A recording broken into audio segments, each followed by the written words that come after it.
Good evening and welcome to the March 9th, 2021 Finance Committee meeting. Committee members present this evening, myself, Chairman DiNatale, President Zarella, Vice President Walsh, Councilors Boschman and Hughes. We will begin with the agenda as referenced. And I just want to make one note tonight that we have a lot of people who have registered for the Community Development Block Grant funding. And I ask all of those participants to please have your mics on mute. It is the last item on the agenda, so when we get there, and if the council, the committee members have questions on any specific matters for each of these sections, I'm going to read through. We will have you unmute and take those questions. So that's how we're going to approach this right now. We will start with Order 3421. In order that there be and hereby is appropriated the sum of $350,000 to be charged against available funds and credited to the stabilization fund. A letter from Mayor DiNatale to Auditor Brooks on February 24th states, "Dear Mr. Brooks, kindly draw a council order for the city of Fitchburg to appropriate the sum of $350,000 from available funds and credited to the city's stabilization fund.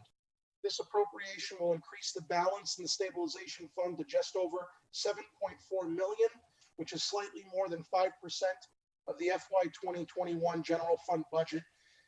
And I will add that 5% is important because it satisfies a Department of Revenue recommendation made to the city back in 2008 for best practice. So any questions or any questions from the committee on this order? Councilor Boschman. My question to the city auditor is this, that we're going to put $350,000 into the stabilization fund. How come we're not calling back anybody on the DPW and use some of that money for that? The available funds that we're using is the free cash, which has been certified. That's one-time money. There's no guarantee that we'll have it again next year. And it's also as not only recommended by the Department of Revenue to maintain a stabilization fund that's at least 5%. The bond markets also look favorably on that savings that we have. And this is just following through on a commitment that's been made over the past few years to be putting money back into stabilization. And we've been running at about $350,000 a year for several years. I understand that. Does the city have any plans to return those people to work? I mean, we need them. Not that we don't need them, we need them. I understand. I think that's going to be a decision that we make as we look ahead to the 2022 budget. We just finished with the presentations from department heads and starting to go through the budget to see what we need to modify, what recommendations the mayor wants to make in that regard. I'm sure that as soon as we are able to hire more people, we'll be doing so. Well, when you're talking to the mayor and you have your committee meetings, will you tell them this? On my way back from church during the week, last week or the week before on Boulder Drive, another car with the front end drop, had to get a tow truck. You know, I don't know how much longer the people can appreciate what's going on and that. So I'm not going to support that $350,000. I think that some of it should go into the DPW to get people back. Thank you. I have a motion made by Councilor Walsh. Do I have a second? Second. Seconded by President Zarella. Speaking on the motion, President Zarella. Thank you. I just want to reiterate what Auditor Brooks said. We don't fund salaried positions with available funds because it's one-time money. That's the distinction between available funds and our actual budget. We don't know from year to year whether we'll have the same amount of available funds. So if we hire someone out of available funds, there's every chance we're going to have to fire them again next year if we don't have the same amount of money, which wouldn't be fair to them and wouldn't be particularly stable for the department either. I would like to refund our DPW as well, and several other departments, but we've got to do it out of sustainable money that we know is going to come in year after year, so that we can give people solid, dependable jobs, and so that we can have a solid and dependable workforce in the city. That's just the way it is. We're going to have to continue to make some, non-ideal choices to rebound from 2020. So I am in favor of maintaining our stabilization fund at the recommended level, particularly because it was a lot easier than it could have been to get through last year, knowing that if we absolutely had to, we would have money there to deal with some unexpected emergency. There are cities and towns in the country that didn't have that and that suffered for it last year. Thank you. So on this, I will say something. If Councilor Boschman understands what he's being told, then there shouldn't be any but. That's why it's not happening. When these discussions are taking place, we tend to look at these things through a very finite lens. We look at DPW only, or fire only, or police only. This is a $140 million budget. There are needs across the entire spectrum of this city. The reason why DPW is always a focus is because everybody touches what DPW does. The roads, the sidewalks, trees, potholes, berms. And to use examples like, well, someone hit a pothole yesterday, and that's directly linked to why we have issues. I never accept that premise. All right, we have pothole crews out there. This isn't going to change whether a pothole gets filled or not. And how do I know that? Because every time I ask for one to get done, it's done expeditiously. 2008, this city had $10,000 in stabilization. $10,000, meaning it had nothing. Our bond rating was junk or near junk. DOR threatened this city with receivership, and then the deep recession hit us, and we had to do massive cuts across the board, far more massive than what we experienced last year with the pandemic. The reason why the cuts last year were heavily mitigated was because we had available funds. Now, if you don't use the available funds last year to plug holes in the budget, what do you do with that money? It goes into stabilization. So what's the difference? Last year was an emergency. We had a major emergency where one of our biggest revenue generators, Great Wolf, we didn't obtain almost $700,000 of revenue from them alone. So we used a significant amount of free cash last year to balance the budget, because this is a temporary emergency that we anticipate as we get through this pandemic. Great Wolf will be back online, and all that revenue we didn't collect last year will now be in the coffers the following year. That's why we got away with doing that. What you don't do is you don't depend on that money. If we lost that $1 million of revenue or $700,000 of revenue and it's never coming back, we should not use free cash to plug that hole. But the fact that Great Wolf is coming back, we were able to do that. So we should never lose sight of stabilization. City departments, employees, they look at that number and they think we're flush with cash because we're sitting on 7.4 million, and how short of memories we all have from 12 short years ago, what happens when you don't have anything. So I will never vote against an appropriation like this. This is how we got into trouble 15 years ago. And our support of doing this is not an admission that we don't believe that there is deficiencies in our budget that we need to address. But you need to address them through certain revenue streams, and this is not the one you use it for. So DOR recommends that we do this. Sound financial practices recommend we do this. Bond agencies recommend we do this. It's just smart to do to weather future emergencies. We had so much free cash last year from a prior fiscal year because of a lot of favorable things that moved our way. We didn't have to dip into stabilization. We should never have to dip into stabilization unless we're backed into a corner with no alternative. So I'm pleased to see the city is continuing to keep a focus on this because we can't take our foot off the gas pedal. And this should not be construed as us ignoring our responsibilities to provide services to the residents, because I'll just remind everybody about 12 short years ago what happened when we kept doing that and didn't put money away. So I'll support this as well. Councilor Boschman, your second comment. Okay, my second comment is this. I agree with you, Councilor Dinatelli, wholeheartedly. But first of all, we shouldn't be relying on the $1 million from Greatwood, because that's not a guarantee. And I'm going to repeat that again. That is not a guarantee, that $1 million. It's based on if they get customers and we get the sales tax from it, hotel tax.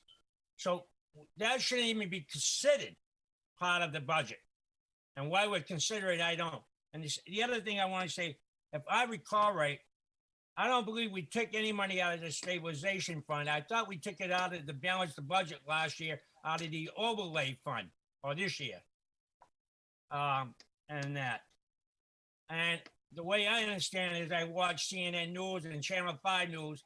The government's going to be coming with a stimulus package, and it's supposed to be some of the money in there should be helping cities and towns throughout the Commonwealth. Throughout the country. So that's the only reason why I brought it up, because there is the stimulus package coming, and there is going to be money in it for the Massachusetts and the different cities and towns throughout the country. And I think we could use the men back at the DPW, because we're still behind. And I mentioned it 2 weeks ago, and I'll mention it again.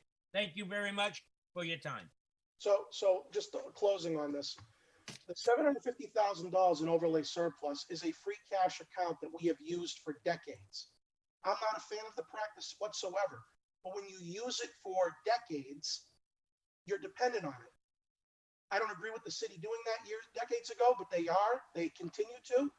And if no one likes using that money for that purpose, then you have to cut $750,000 from the budget. And I'd like to know where anyone's going to make those requests. Number two, on Great Wolf. Great Wolf is used in the budget because it is a recurring stream of revenue. It's a consistent recurring stream of revenue. And the auditor is very conservative in his projections. If we take in $1 million, he's not going to put $1 million because, as you stated, it can fluctuate. So he's conservative with those estimates. Last year it was about $700,000. But to say we shouldn't rely on it at all makes no sense, because it is a hotel that generates revenue on a yearly basis. It was consistently generating revenue before the pandemic hit. So again, if we don't want to use that money, which would be foolhardy on our part, then you got to cut $700,000, $800,000 additionally out of the budget. And who's going to make those requests? So we've got to look at this on a holistic level. Everyone has needs. There are streams of revenue coming here, there, and everywhere, and they all have different purposes. In this case, we need to keep our eye on the ball and continue to fund our rainy day bank account to avoid what happened 12 years ago. And as to the stimulus money from the federal government, we have no idea what that entails for this city. Not a clue. So that to me is not even relevant to this kind of a discussion, because until we even know what we're going to get, if we get anything, I mean, that's for FY 2022's budget discussion. So I have a motion and a second to approve the order. I will take a roll call vote. President Zarella. Yes. Vice President Walsh. Yes. Councilor Boschman. No. Councilor Hughes. You're on mute, sir. Councilor, you're on mute. Yes. And I am a yes. It passes 4-1. Moving on to 3521, an order that there being hereby is appropriated the sum of $30,000 to be charged against available funds and credited to facilities tax possession maintenance account for the purpose of preparing 9 properties for the city property auction. A letter here from Treasurer Ann Cervantes to the mayor on November 13th of last year says as follows. I respectfully request an appropriation of $30,000 to the tax possession maintenance account to cover the expense of preparing 9 properties for the recent city property auction and to fund the account for any expenses that may arise for the rest of the fiscal year. The recent property auction required brush cutting and trash removal from the grounds of the properties, removal of the contents of the buildings, removal of an oil tank from one property, minor repairs to make an outside staircase safe, and the services of a locksmith. The appropriation of $30,000 will leave approximately $7,000 in the account for any needed tax possession maintenance for the rest of the fiscal year. Any questions? Or Treasurer Cervantes, is anything you'd like to add to that?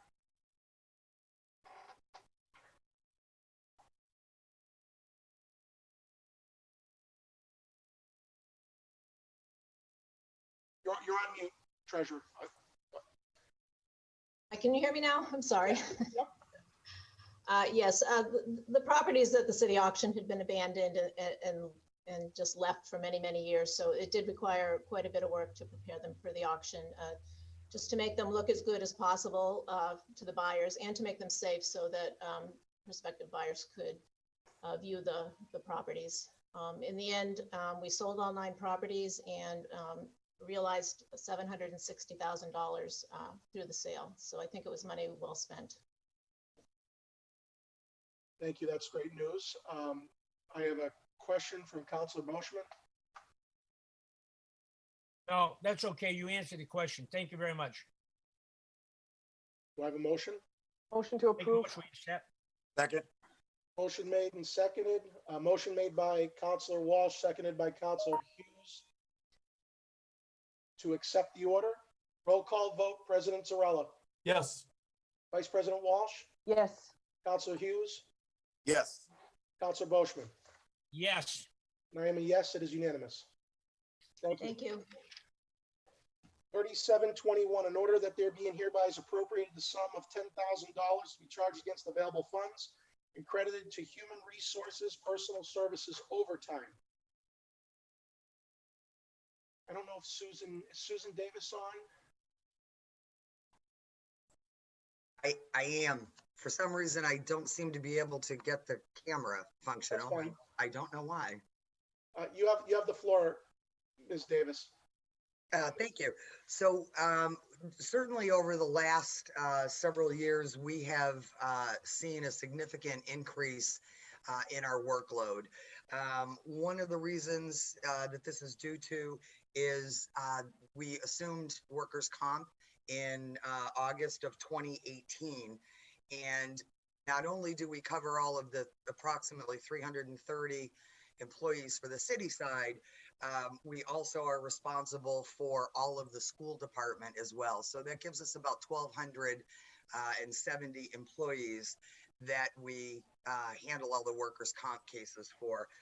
And in addition to that, certainly just with all the personnel matters, day-to-day operations, contract negotiations, it's just been a matter of you can't do it in 35 hours in a week. And I think certainly when I was before the council, sometime in 2018, there was a question that was posed to me, is this going to, having this position in the department, keeping that position, is that going to satisfy, what you need in the department? And as I said, well, I'm not sure, because we had just assumed those responsibilities. And if that wasn't the case, I'd be back. And here I am.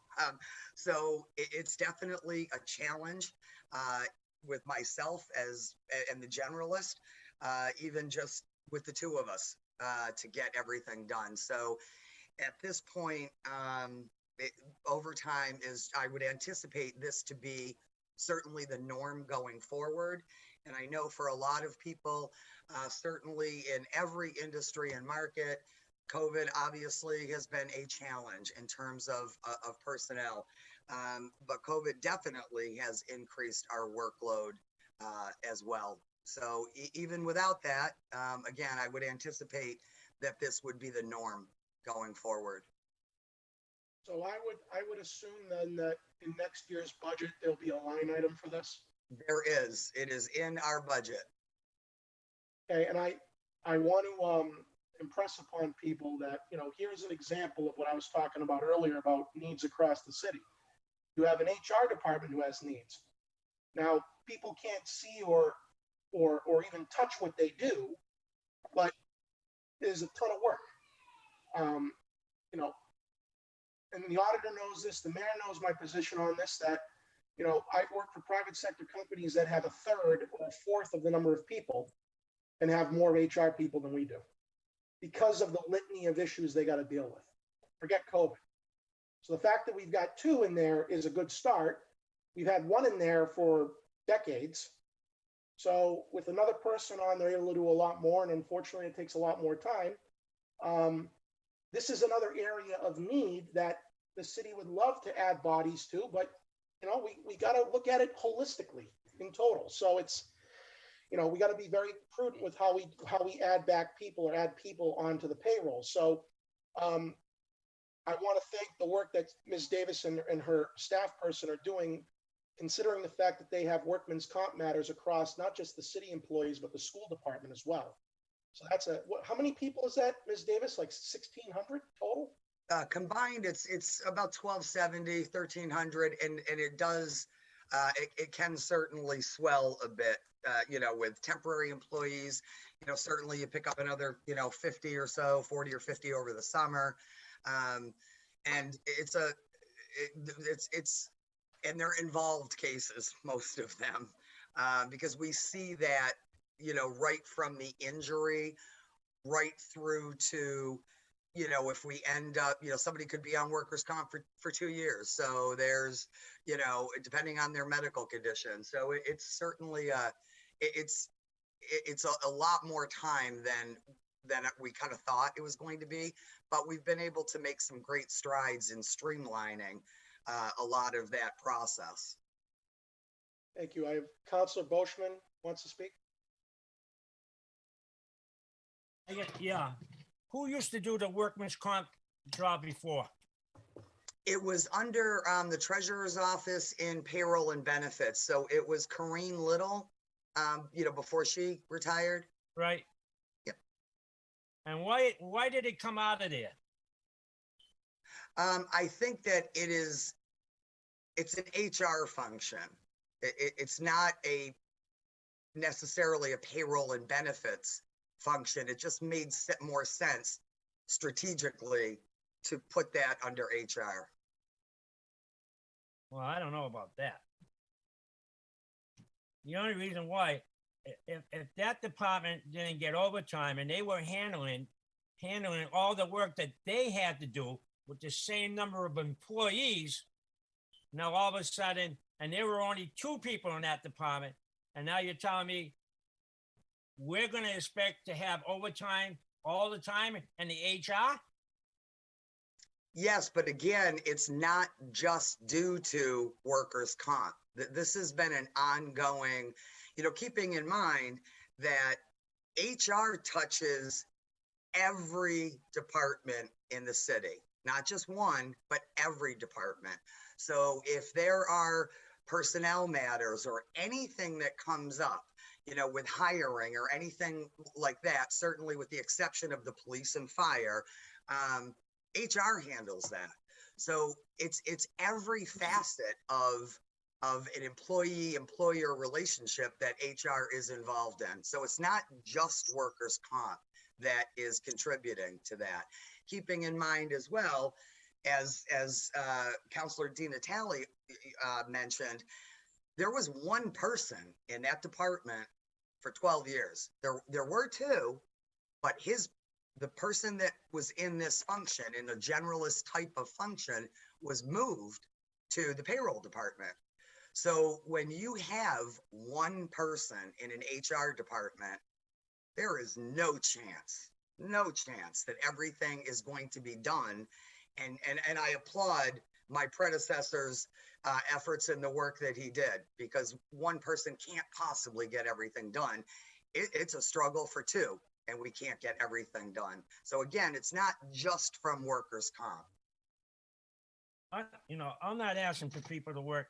I want people to get paid if they're supposed to get paid. Are you going to be getting paid overtime for this too? No. No, and that's fine. That's my job. The department head isn't. I mean, I typically work 65 to 70 hours a week. No, I don't get paid overtime, nor should I. Nor should I. So But in I that, want to make sure I understand you. Now, we gave you, because this is really going to affect the budget because the budget's coming up. We took out Ms. Little's job, gave you back the workman's comp. So that's telling me that there's less work in that department because the employees didn't go up. Counselor, We laid off. Counselor, we have, this is an order for overtime in one office. And as Susan Davis has indicated, we're talking about an HR department that covers over 1,300 people, and there's just 2 people in HR. My last employer had 115 people, and they had 3.5. You said you're not an expert at this, neither am I. I'm not going to pretend to know the amount of work they have, but I can guarantee it's more than what 2 people require. And I don't care if I get in trouble by saying that because, I'm kind of saying to the auditors on the call, you know what, increase. I'm not saying that. I'm just saying we had 1 person for 12 years. We have 2 now, and they're attacking a lot of things that we were not doing for 12 years. So, I mean, you have experts saying that it belongs with HR where it belongs, which is what they're doing. Who's saying expert? Who said that? The expert Our says human workman's comp. resources director is an expert on workman's comp and input on where that belongs, unless you know better than she does. Okay, Mr. President, let me ask you a question. Why isn't the school department donating some money towards this? Since we're doing their work. Mr. Auditor, do you want to weigh in on that? Yes, that is included in some of the indirect costs that we charge to the school department. They cover part of the overhead, which is treasurer's office, auditor's office, legal, human resources, IT. So it's included in that. It's not specific to them, but it, in terms of trying to look exactly at what they're doing, but trying to get a rough estimate as to what their share should be. All right. I don't know. I have a hard time. I don't mind paying the 10,000 because I heard there were people in there working, and I don't want somebody to work for free that's not supposed to. They're supposed to get paid. I don't believe in that. But the other part of it, I'll have to talk to the mayor about. I'm having a hard time with, especially if it's going to be a line item in the budget starting next year. I have a hard time with that. Where previous administrations didn't have it, and all of a sudden now we have it. Now we have it. So I'll vote for it this time, but I'm telling you, it's going to be a big fight over that at the budget time. Before I let Councilor Hughes speak, I just one more thing on this. The reason why previous administrations did not have a line item for overtime is because they didn't have anybody in their office to obtain overtime. It was the director. That was it. That was it. And then 2 years ago, we added a generalist, which was long overdue. And after a year or 2 of seeing what can be done with that position, what do you know? We actually require a lot more work than just that. So now we need overtime to cover that extra work. This isn't, optional work. This is required work. So to say that previous administrations didn't have this line item without giving that kind of context is disingenuous. They didn't have overtime because there was nobody in the office. So, this is why the overtime is required, because they're actually attacking things that we have neglected for 2 decades. And it's $10,000. I know it's a lot of money to a lot of people, but on 140 million, that ain't gonna break the bank. So we can have that discussion during the budget session. And I'm passionate about this because for years when I started, I said, we have 1 person in HR for a whole city? That's asinine. So, this makes sense to me. What doesn't make sense to me is we don't put this in the budget next year. They've already committed to doing that. So we don't have to have this kind of a discussion in finance. So Counselor Hughes, you wanted to speak. Yeah, thank you, Mr. President. Susan, I just want to say thank you so much for, you and your team working hard and putting in the necessary hours that you need to do. My concern is, if I heard you correctly, you said that you knew kind of like you were going to need more money. So here you are again. I'm concerned that you're not asking for enough. You know what I mean? Is that possible? You could be needing more, or you just trying to play it safe? Well, if you want what Nirvana would be for me, it would be a third person, even on a part-time basis. So if I mean, honestly, is the need there? Absolutely, hands down. There's no issue with that. I will say this. I certainly, we manage. I manage the overtime. Certainly, obviously, as best we can. It may be that there may need more, that there's more money that needs to go into this budget.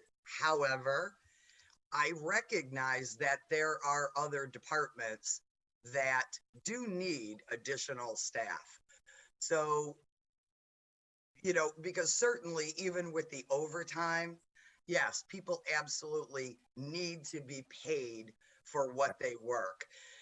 But at the same time, you really need some work-life balance. So you know what? Increasing the overtime, yeah, that's all well and good. But the bottom line is you've got to be productive while you're there, and you need to be able to spend that money wisely. So I do think as a start, that's what we're going to look at. And like I said 2 years ago, you may see me again. I mean, I already requested a third person, but again, you know what? Everybody, we're in this all together, and other departments like Councilor Boschman, mentioned. I know what, these departments, I hear these comments. I have those conversations. I know when departments are short-staffed. So this is a good start. I certainly appreciate, your comments, Councilor Hughes. But like Councilor Di Natale said, we've got to think holistically. This is a good start, and we'll see where that goes. Thank you. Thank you. Motion to accept. Second. Motion made by Counselor Boschman, seconded by Vice President Walsh. Roll call vote. President Zarella. Yes. Vice President Walsh. Yes. Counselor Hughes. Yes. Counselor Boschman. I have to say yes. And I am a yes. It's unanimous, 5-0. Thank you. 38-21, in order that there being hereby is transferred the sum of $350,000 to be charged against reserve for snow and ice removal and credited to the following Department of Public Works snow and ice accounts. Personal services overtime, $10,000. Equipment rental, $210,000.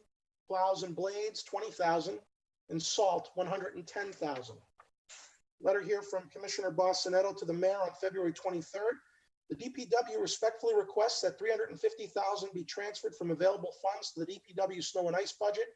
This year's snow season begun in late October with a storm that dumped 6 inches of snow. December had 3 storms totaling 19 inches, and January was milder than usual with only 10 inches of snow and a couple of icing events. So far, February has been the most active period with over 34 inches of snow and several icing storms.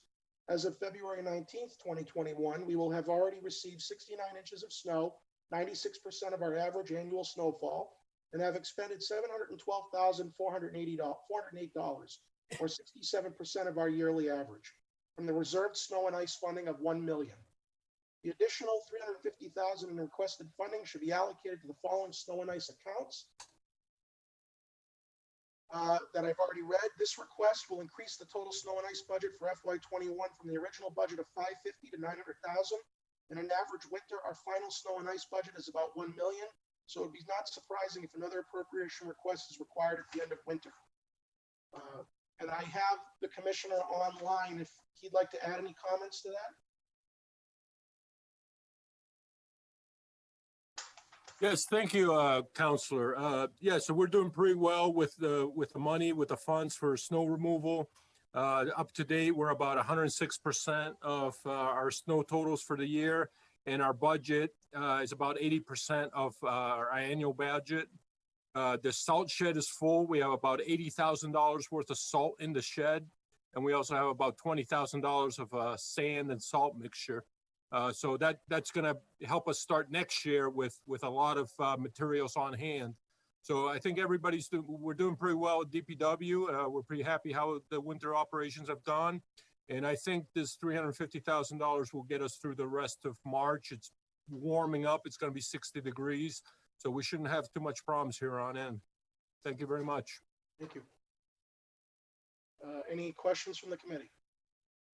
I have a motion to accept from Councilor Boschman. Do I have a second? Oh, no, excuse me, no, Oh. no. No, it was supposed to be, the next one. That was my motion to accept the previous one. Oh, okay. Do I have any questions? Yeah, right here. Yes, Councilor. I just want to know, my question to the commissioner. How's the equipment holding up? Are they doing really good at the equipment? Yes, Counselor, the equipment, we've been repairing the equipment. We always have breaks. Of course, snow plowing is very tough on the trucks. But I think the loaders is our big problem. We have 3 loaders, and at one point we were down to all 3 were in the garage. But so the loaders are a problem right now, because to load the trucks with the salt and the sand, we could do it with a backhoe, but it would take forever. So our loaders are getting pretty old. We're probably going to need a loader here coming up soon. I hope you submit it. Thank you. Thank you. Make a motion, we accept. Second. Motion made and seconded to accept order 3821. Roll call vote, President Zarella, Yes. Vice President Walsh, Yes. Councilor Boschman, Yes. Councilor Hughes. Yes. I am a yes. It is 5-0. Passes. Thank you. Well, let's take up the following 2 orders together as they pertain to the fire department. 3921 and 4021.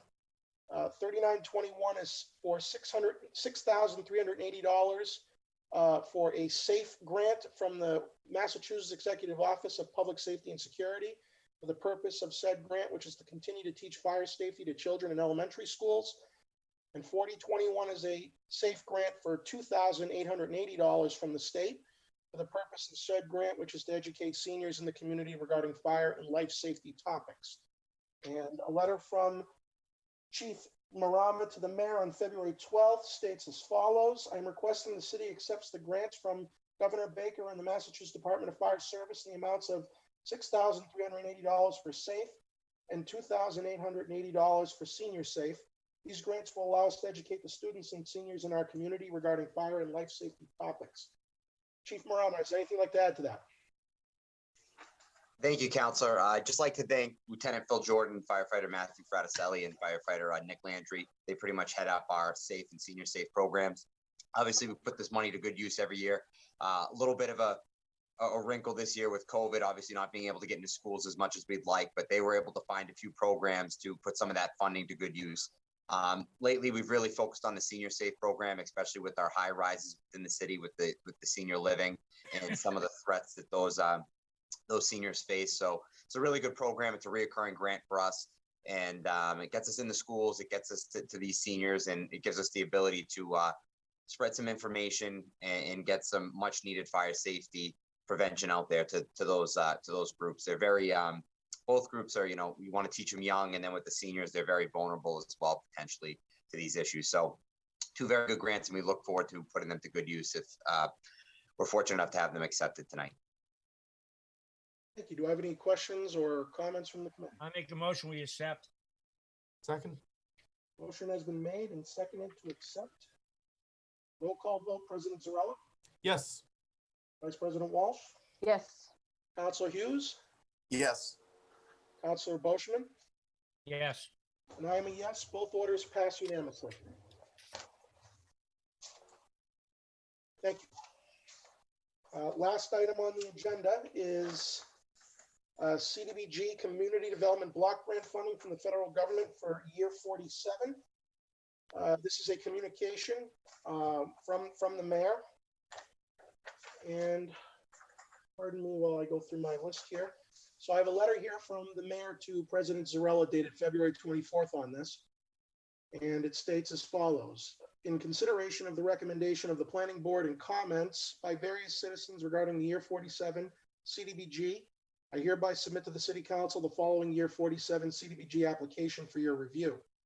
Attached, please find year 47 estimated funding, year 47 funding requested, and year 47 funding recommended.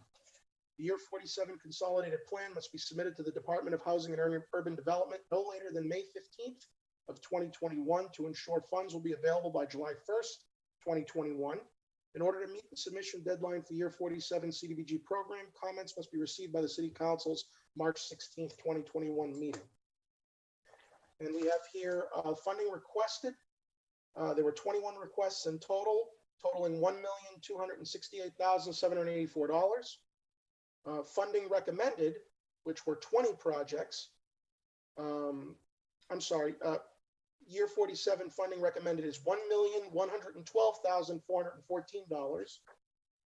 And councilors, what I'm going to do, as I've done in the past, is I'm going to take each section of the proposal, read the amounts, the project, the sponsor, the request for year 47, and what the mayor and the planning board have recommended for a year 47 allotment. And I'll take them up in sections, and I'll ask for either a roll call vote or unanimous consent if there's no objection for each section. And we'll have questions or comments regarding each section. So I will read the first section, which is public facilities and improvements. There were 7 projects approved under this package. The 7 proposals totaled $448,000, and the 7 recommendations totaled $397,000. First project was North of Main Downtown Cleanup, sponsor being Fitchburg State University. Their request was for $50,000, and the recommendation was $25,000. Next, we have the Sam Pollock Community Playground. That was requested and sponsored by Community Development. We have year 47 request of $65,000 and a year 47 recommendation of $65,000. We have streetscapes improvements requested by Community Development for $75,000, and it was approved for $75,000. Park Hill Park improvements sponsored by the Fitchburg DPW for $40,000, and the recommendation was $37,000. Day Street, Snow Street sidewalks. That was sponsored by Fitchburg DPW. Year 47 request was $68,000, and the recommendation was $40,000. Fitchburg Police Department ADA parking. That was sponsored by Fitchburg DPW for $100,000, and the recommendation was for $100,000. And lastly, the Public Art Project, sponsored by Community Development for $50,000. The recommendation was for $50,000. I know we have also various interested parties here on the call. I will ask anybody who's on the call, if there is a question from one of the committee members about any of these topics, I will open it up to whomever this pertains to. So please just unmute and speak. I don't have a list of everybody. So if it pertains to you, just come right out and speak. But I also have Mayor Di Natale on the call, Community Development Director Tom Skorsky, and Cindy Dalton, who is the administrator of our CDBG program, to field additional questions. So councilors, I open it up to you for questions or comments on those 7 proposals totaling $397,000. Councilor Boschman. On the first one, North of Main cleanup downtown. I'd like to know why we're going to be cleaning private property on the sidewalks and that. And on the beautification part of it, I thought the Rotary Club did put the flowers in on all that in their boxes. So I'm not going to support the $25,000 for that. We have a DPW that I see them cleaning the streets. I believe the property owners should clean in front of their buildings or in their walkways and that, and not the city doing it. You don't do it to the neighbors. You don't do it for the residents. So why are we doing it for them? That's number one. Number two, Council, you want to open it up to that first point? yes, please. Okay, If you so- don't mind, you don't mind. So is there any comments from any members of the community on the call, either from Fitchburg State or Community Development or the mayor even, if you have any comments about those, that commentary before we proceed? So I'll jump in first. Could you And state your name for the record, please? Tom Skorowski, Director of Community Development and Planning for the city. Thank You're welcome. So just wanted to provide a little bit of context, and then Joe can answer any of the details as needed. And Councilor Boschman, hopefully this addresses your concern. The City of Fitchburg's TDI partnership has been working for the last few years to create a downtown management group in Fitchburg's TDI district, which a lot of you might think of as in-town Fitchburg from Day Street roughly to the Upper Common. We're actually working with a consultant to identify a sustainable source of funding in the long term to have a downtown management group that really looks at aesthetics, looks at building a sustainable source of funding for downtown events and for downtown cleanups over time.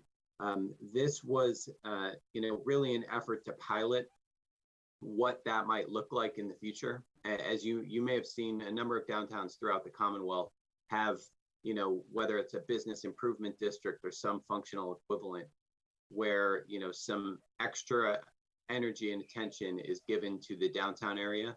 And I know, Councilor Boschman, you and I have spoken before about Fitchburg's downtown being the heart of the city. And I guess that would be my argument as to why this area does need some extra energy and attention. And certainly was, the impetus for this plan.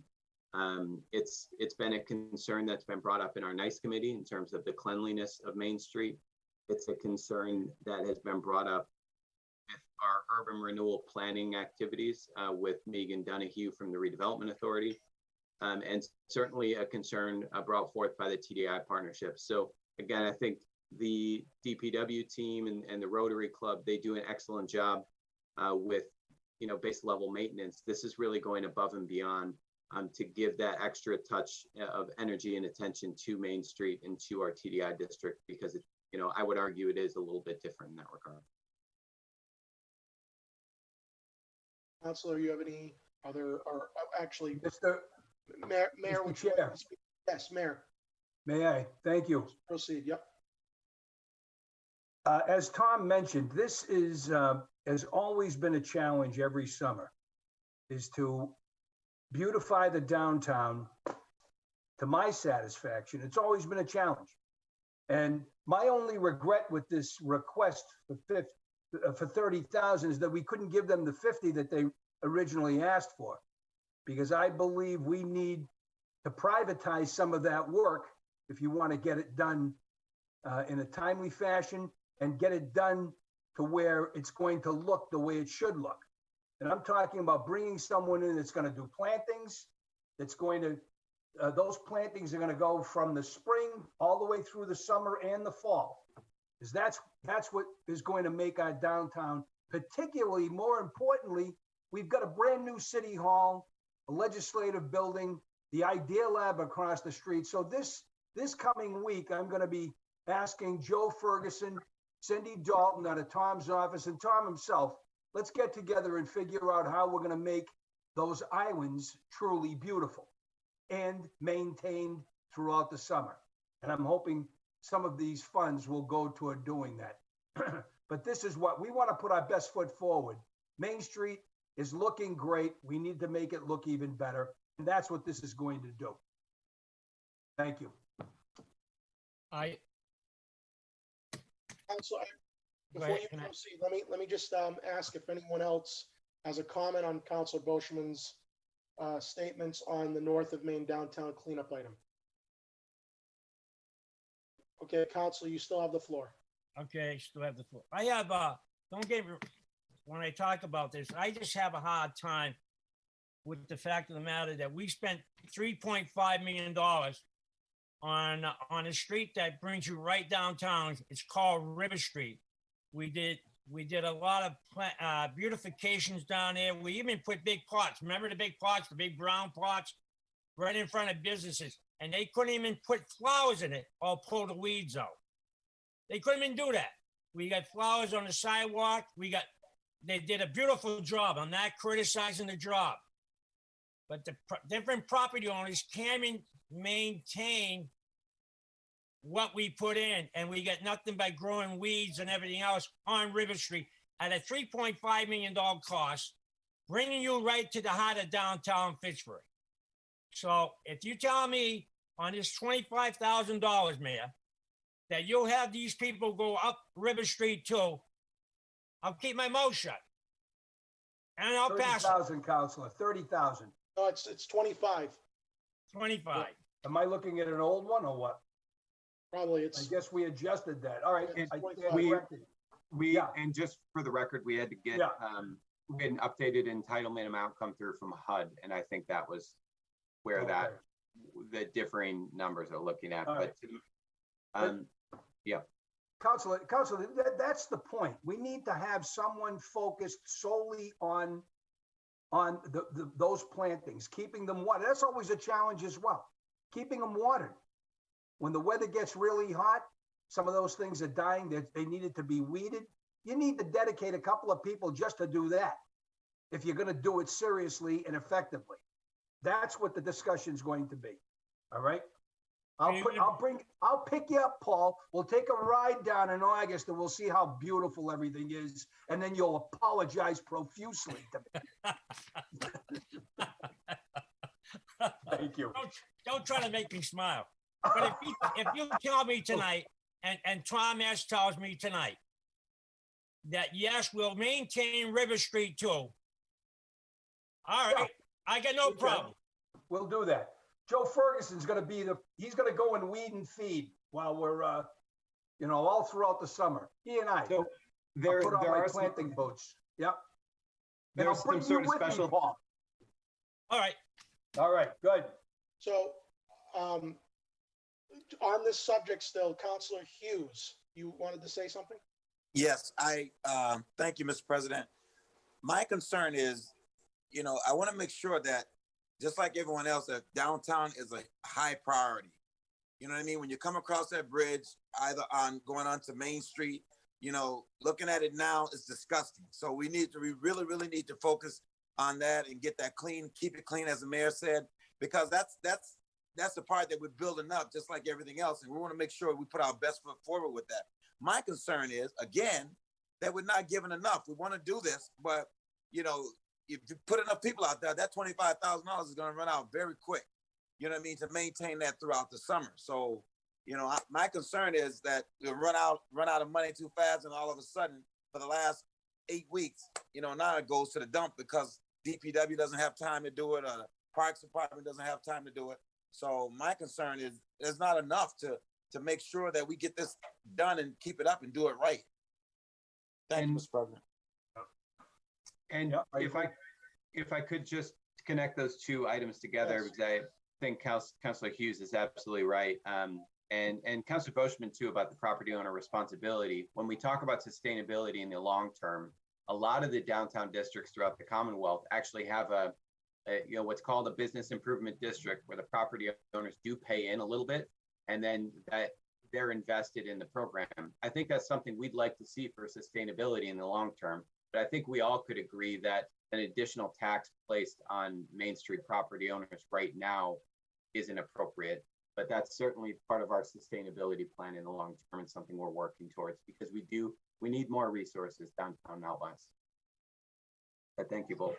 And I would argue that we don't want to use our DPW resources for this, because as was stated in the prior discussion, we need more help there, and certainly in parks, and I don't want them wasting their time on islands and, all this other stuff. So if we can utilize some federal money to do this without using city funds and using money out of our budget, I think it's a win-win. But the Councilor Hughes' point about the amount, if we were to increase any of these, we would likely have to reduce funds from another project. So we have to be very studious in how we allocate these funds. But I think for the 25,000, we should see what we can get from it.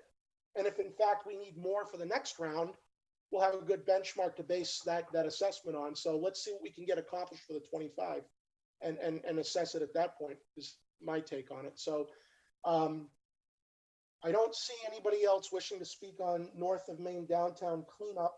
So do I have any questions or comments from the committee on any of the other remaining 6 projects? Yes. Councilor Boschman. C, streetscapes improvement.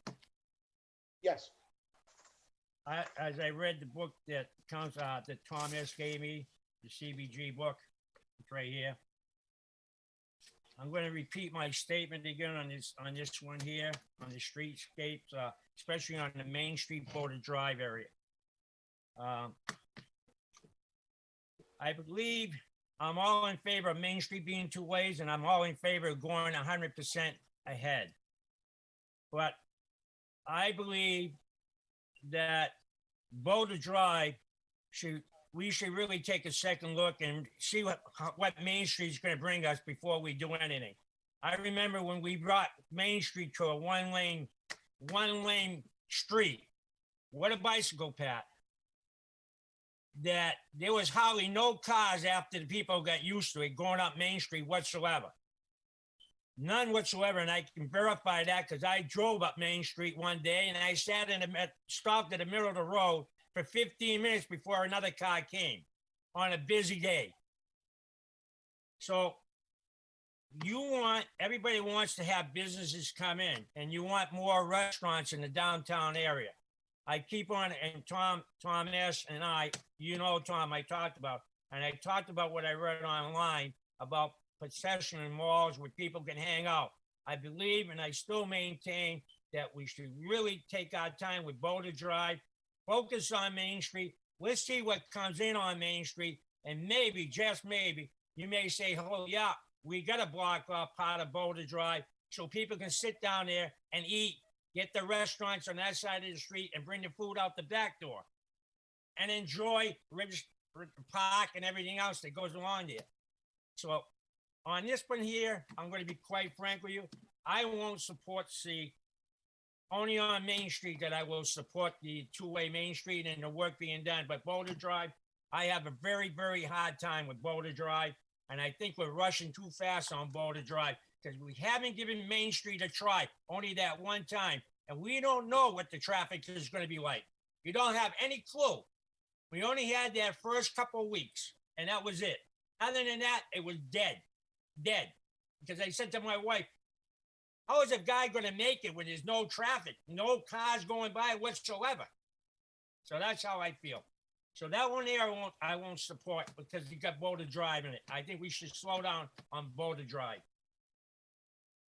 Thank you. That's it. Counselor, is that it for the proposals? Yeah, that's it for the proposal. Okay. I'm all except for that one, except for number C or A. I told him here I vote for A because he's. I'll get to that in a second on how we're gonna take this up as a committee. Before I let President Zarella speak, is there any comments from participants on what was just stated? Well, I guess I'd just say one of the things I'm most excited about with the main Boulder project is that we're going to be able to experiment a bit.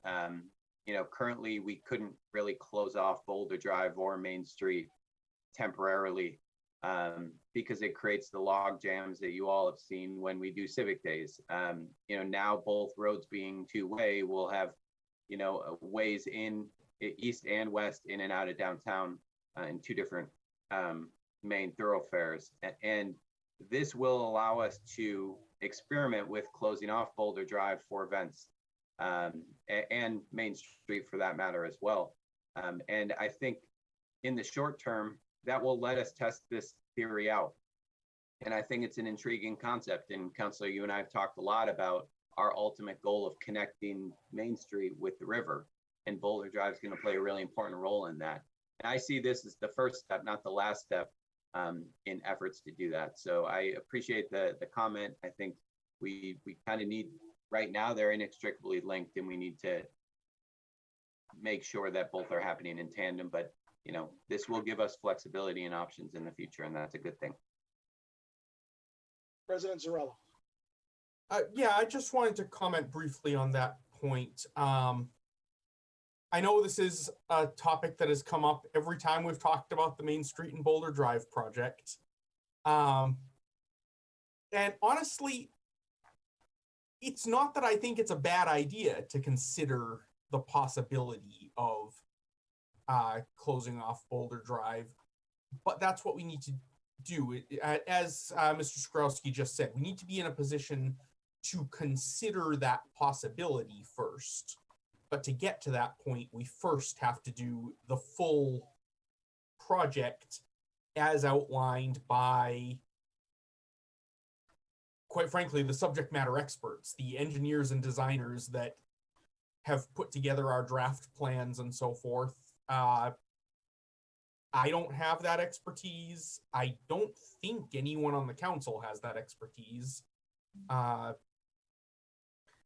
Once we've put that project together, then we have a whole host of options that we don't have right now. And then we have the latitude to try out all sorts of interesting and innovative ideas and see how they work. But at the moment, to actually postpone the work on Boulder Drive in anticipation of trying that locks us in. Because all of this work we're doing is based on grant funding and budgetary considerations. We can't just say we're going to try closing Boulder Drive off for a while, and then if it doesn't work, we'll just restart the project. That puts us back quite a ways in terms of funding streams. It's not something we can just press pause and then press play. So we really need to keep this moving, keep this project that we already voted for as a council moving forward. And once it's done, then we can throw spaghetti at the wall and see what sticks. And maybe we'll come up with some really brilliant ideas that way. So I think we do need to approve this funding and keep moving forward with it. So with no other comments on this section, what I would suggest that we do as a committee is I will first ask the committee if there is unanimous consent to the proposal unless there is an objection. What do you mean by that? So if you have an objection to unanimously granting consent to the whole 7 projects that you agree with them, I won't take a roll call vote. But if you do have an issue with one or more of them and you want to vote against them, then we will not do unanimous consent. We will do a roll call. I'll save you a lot of time, Mr. Chair. Just mark down C for me, no. And then everything else I'm all in favor. C, no. And that would be the street improvement. Okay, so I will make a note that typically I'd like to take how about this? How about I'll entertain a motion if we take unanimous consent on everything but C. Or Okay. no motion. Mr. President. I would suggest that given the format in which we're doing this process, it may be more appropriate to phrase the desire to remove section C as a proposed amendment, as a motion to amend. And then if that motion fails, then what's before the committee is the full block with C included. Okay. And then would anybody who's against that one still vote no in the whole block, or would they? That would be up to the individual counselor. They could vote no to the whole block, which would mean voting against the whole block, or they could vote yes with the understanding that they voted to amend in the first place and it failed. I would suggest to go forward with this. It'd be like a committee report. So if there's one of us that wants to hold out one of the projects from that proposal, we can take unanimous consent on the whole proposal other than that one, and then have a vote on that specific one because it's been stripped out. If that makes sense. No problem on my end. So I'm looking for unanimous consent on all proposals other than C, streetscapes improvements. Are there any objections to that? No. There are no objections to approving A, B, D, E, F, and G. So I will entertain a motion on project C. I said, I'll make the motion. A motion on to accept project C. Oh, no. To accept the I'll recommendation move on to C. accept project C. Second. Okay, so I have a motion made by President Zarella and seconded by Vice President Walsh to accept the recommendation for Project C streetscapes improvements. By roll call vote, President Zarella, Yes. Vice President Walsh, Yes. Councilor Hughes, Yes. Councilor Boishman, No. and I am a yes. So all projects other than C are unanimous, and C is 4-1. So all recommendations are adopted. Next, we'll move on to public services. Public services has 7 proposals totaling $202,543, and there were 6 recommendations for $119,543. We have Project H, Street Homeless Intervention Program. Our Father's House is the sponsor. That was requested at $28,000, but it was recommended, the application was withdrawn by the applicant. So that one is not part of the package. And the remaining 6 were recommended. Fitchburg Farmers Market, sponsored by Growing Places, for $7,543. Spartacus Program, Montechusett Regional YMCA, was recommended at $10,000. Drug Enforcement Patrol Program, Fitchburg Police Department, was recommended at $65,000. Family Homeless Shelter, North Star Family Services, that was recommended at $10,000. Homelessness Prevention Project for Community Legal Aid, that was approved at, recommended at $11,000. And Transportation to Project Learn STEAM, Boys and Girls Club of Fitchburg and Leominster, that was recommended at $16,000. So do I have any questions or comments from the committee on the 6 projects or the package before you that was recommended? Yes, I have some. Council Boishman. We'll start with the YMCA Sparta Club. Yes. I'd like to know if I can talk to the young man that's here. I know he's here. I saw him here earlier from the YMCA. Yes. Who is present for the Montechusett Regional YMCA? Ungo?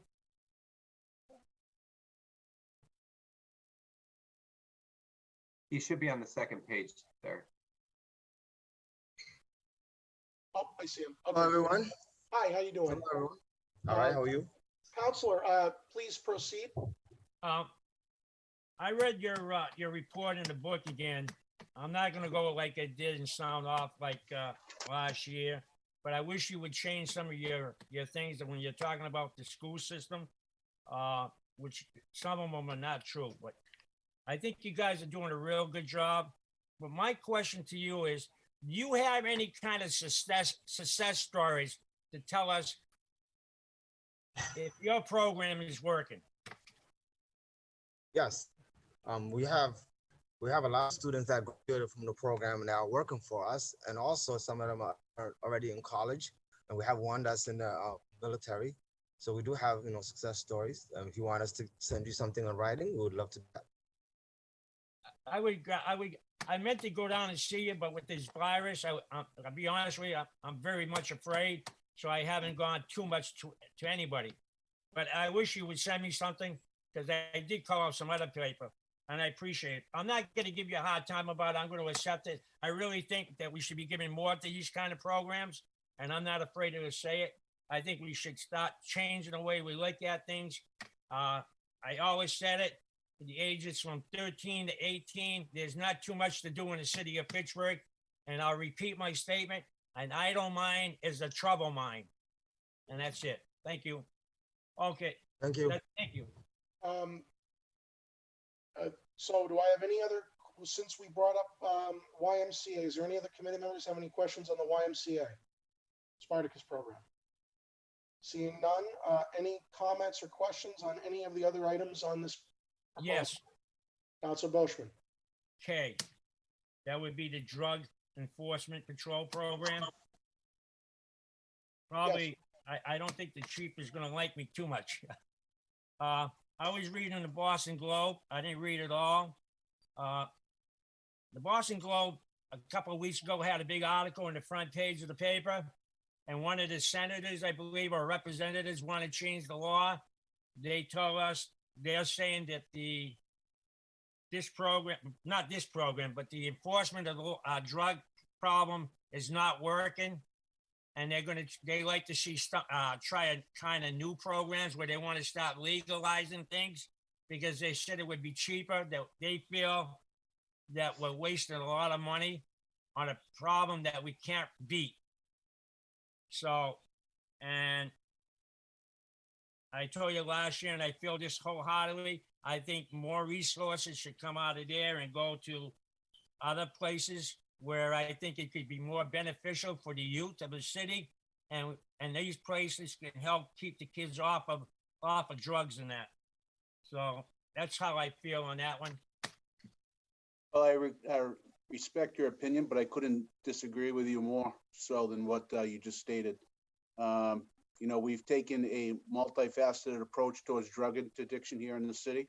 It's not just about arresting the drug dealers, but looking to help people that are suffering from substance use disorders. This federal funding of $65,000 goes a long way towards fighting those efforts. Just today, my drug suppression team took down a very large active dealer here in the city. Without funding like this, those things aren't achievable, Counselor. And you know what you're reading in the Boston Globe can stay in the Boston Globe. This is the city of Fitchburg, and we're going to continue to battle the drug epidemic in the same fashion. But like I said, keep in mind we're doing it from a multi-pronged approach. It's just not about arresting drug dealers. It's also about finding help for people suffering from substance use disorders. And so, you know, it's not one pronged, and this goes a long way. You know, part of these funds also goes towards putting officers downtown. You know, hopefully this year we have the return of our block party and celebrations downtown. When you see police officers working in the CDBG area, these funds help alleviate some of the overtime costs there as well. You know, we could talk for hours on what the best methods to combat drug addiction here in the country, but I don't think you just give up on it. And these funds go a long way supporting a 4-member narcotic unit here in the city of Fitchburg. Okay, thank you. I appreciate it. President Zarella? Thank you, and thank you, Chief Martineau. Yeah, I mean, if this were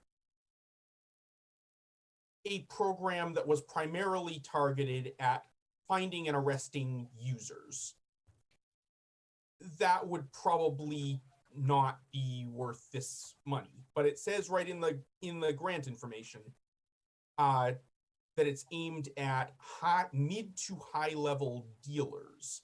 Now, we can argue about whether some or all of these drugs should be legalized down the road, but that's not a decision we can make at a city level. And as long as they are illegal, these mid to high level dealers are engaged in not just de jure criminal activity. In other words, not just criminal activity in the sense that it's against the law, but criminal activity in the sense that they are behaving like criminals in operating their dealing enterprises. These dealers blight our neighborhoods and our streets. They cause problems for neighbors and for pedestrians and businesses. So no matter what the ultimate long-term solution may be, we can't simply stop seeking enforcement against these dealers themselves, these mid to high level criminal enterprises revolving around illegal drugs. That's not how we get a cleaner, safer city. So if and when questions about drug policy are in front of the council, we can discuss those. But until that point, if the police department tells us that they need this money to engage in their activities, I have no intention of second guessing their policies.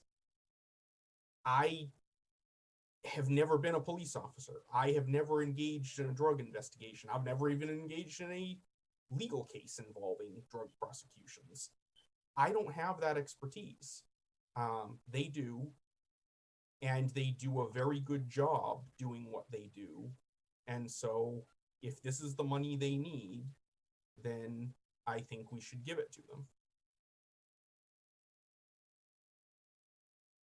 So I have Counselor Hughes. Thank you, Mr. President. Chief, I want to thank you and your team for all the hard work that you do and you have done throughout the years in this city. I can't say enough about the changes that we've seen as a community, as a in partnership with the police department. So I'm in support of these funds.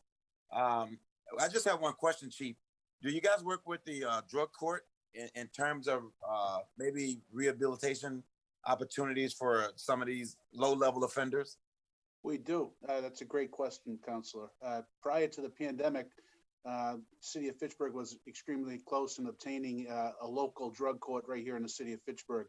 But I and my team, we work closely with the Worcester County Sheriff's Office and the programs they provide with people suffering from substance use disorders.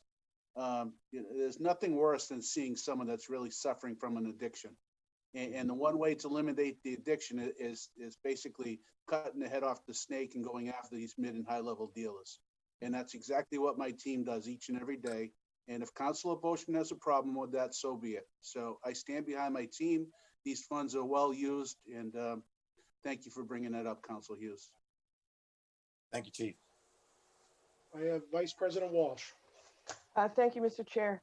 I just wanted to mention that when I wear my other hat as a professor, I'm involved with 2 federal grants dealing with opioids. And in the work that we've done so far on those grants, we're working, getting information from the Fitchburg Police Department. And it is commonly known that that this chief and this police department is way ahead of most departments in terms of their attitude toward how to deal with opioids and all of the problems that creates. So I can't say enough good about their work in this area. And $65,000, I think I would echo Councilor Hughes in saying, you know, maybe it's not enough, but that's what they've asked for, and I think that they deserve it. They're doing good work, and I think we should let them continue to do that. Thank you. Okay, One last, I'm sorry, Counselor. Yeah, Chief, Chief, proceed. Yep. And I've said this a couple times, and I truly mean it. 10 years ago, the compassion side of drug enforcement didn't exist, and today it does, because with every drug dealer out there, there's someone that's buying their product, and we've created an environment where there's compassion towards those who are suffering from addiction, but relentless investigation towards those who are selling the poison in our cities across this country. So I thank the councilors that spoke in favor of this tonight, and I look forward to continuing having excellent results with the funding that's provided through CDBG. Thank you. So do I have any other questions or comments from the committee on any of the remaining items? Yes. Councilor Boschman. Community legal aid. Yes, hello. Sorry. Hi, good afternoon. Good Well, evening. that's my friend. How are you? How you doing? I was reminiscing about how nice it was that you came to our office open house at 515 Main Street a couple of years ago. So nice to see you again. I'm happy to answer questions or present briefly what our proposal is. How should I do that? Counselor, what's your? My question is, I did read the proposal on the CBG fund. I want to make sure that you're working with, I can understand you're representing the tenant, but I'm also hoping that you're working with the landlords, because not all landlords are bad. All true. Yes, we are. And in fact, the pandemic has heightened the need we have found to work collaboratively with landlords and their council. We do a lot of work now, especially since the eviction moratorium was lifted, on making sure that landlords actually get that back rent paid by the state's RAFT program, the Residential Assistance for Families in Transition. We've put a lot of resources into hiring non-lawyers now, as well as attorneys to help tenants access local and state funding to pay back their landlords the money that they were unable to pay because of the pandemic. So we do a lot of work, Counselor and others, with meeting landlords and their lawyers on Zoom. We have mediations in the housing court, and a lot of that work, as I say, is focused on accessing resources, so that landlords are made whole while preventing homelessness for tenants. That's been quite a pivot in our practice since the pandemic. I'll get my final question to you, because I noticed in your report, you say Section 8 people, the people that are on Section 8. Mm-hmm. I say to myself, how can they have trouble paying their rent Section 8 when most of the Section 8 money, because I know I got a Section 8, a lot of it is paid by Section 8. Mm-hmm. Well, when we refer to our Section 8 work, we're actually talking not so much about evictions as about helping tenants keep their Section 8s. If they're being terminated from the program or denied entrance to the program, if there's merit, right? We don't take every case. But if there's a reason to challenge the terminations of the Section 8 or try to get them on the program, that's more of what that work is about. I agree with you. We're not seeing subsidized tenancies at risk so much for non-payment of rent cases. That's not where the vast majority of the eviction work is now private housing, unsubsidized housing. And my final question is, I wanted to say hi to you too, and I wanted to make sure I was reading this right. My final question to you, as I noticed when I was reading the book, the vast majority of the applicants in this book stress that Fitchburg is a very poor community. We lag behind a lot of other communities in wages and a lot of other things. Where do you get your facts on that when you state that things like that? That's a good question. We pull from a variety of sources. We rely a lot on census data and census analysis, which I have to admit, I don't do personally. A fellow here who works with us who helps write grants is really good at parsing census data.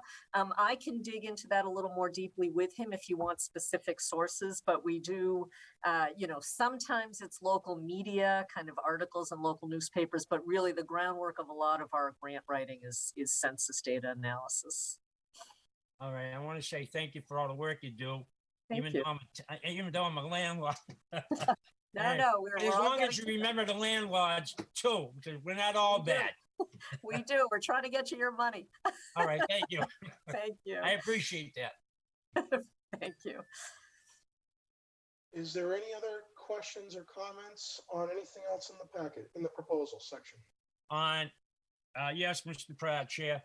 And that would be the Boys and Girls Club. Yes. Is she here? Yes, I am. How are you today? I'm fine. How are you? Good, thank you. I'm sorry I couldn't make it down. I get tied up. All right. Good evening, everyone. My question to you is, I asked you this question when I called you up, and I'm going to ask it again because I called up today. Approximately how many city youths do you take care of during the course of the week? How many I didn't hear students, the last. How many students? Sorry. Students go to your place. Students? Yeah. Well, we're running a totally, sort of a different model now. We do have a remote learning site in Leominster.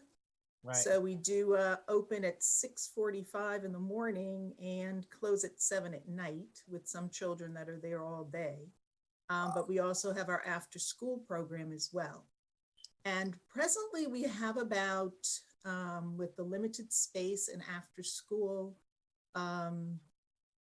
I would say about 60 children. Usually, we have close to 300 children every afternoon. So with COVID, we've had to scale back. We're not providing transportation right now because the children are not in school. They haven't returned, but we expect that in April, when the elementary children return to school, that we will have an uptick in requests for after-school program, and we will be providing transportation, So working with the Fitchburgs. my question to you, out of the 60 right now that you have, because you got after school for 60, how many from Fitchburg? 5. 5. And when school gets in full session, how many from Fitchburg? Oh, generally we have 260 children, but with spacing, either 3 or 6 feet, according to DESE or EEC. That will depend on how many children we'll be able to have in the building. Okay. Now, you have any success stories of how this is working? Certainly do. Our core programs, as you probably know, are education, character and leadership, health and wellness, workforce readiness, the arts, sports and recreation. And at this point, with our programming, we do have a number of children over the years because of time management that we do with Power Hour, and making sure that the children get their homework done. We have seen a great increase in grades. Right now, we do have one of our long-term members who's a Fitchburg High School junior. This is his 3rd year as class president. We put him in an internship program before COVID, where he was working shadowing doctors at the community health center. It led from there to him now having a part-time job there. And we hope to expand an internship with him and some other Fitchburg High School students during the year. We also, our entrepreneurial program, we did not go down. The kids continued to make t-shirts, and also wanted to let you know that we've just been chosen by the financial institution Deloitte to be a pilot for their mentorship program.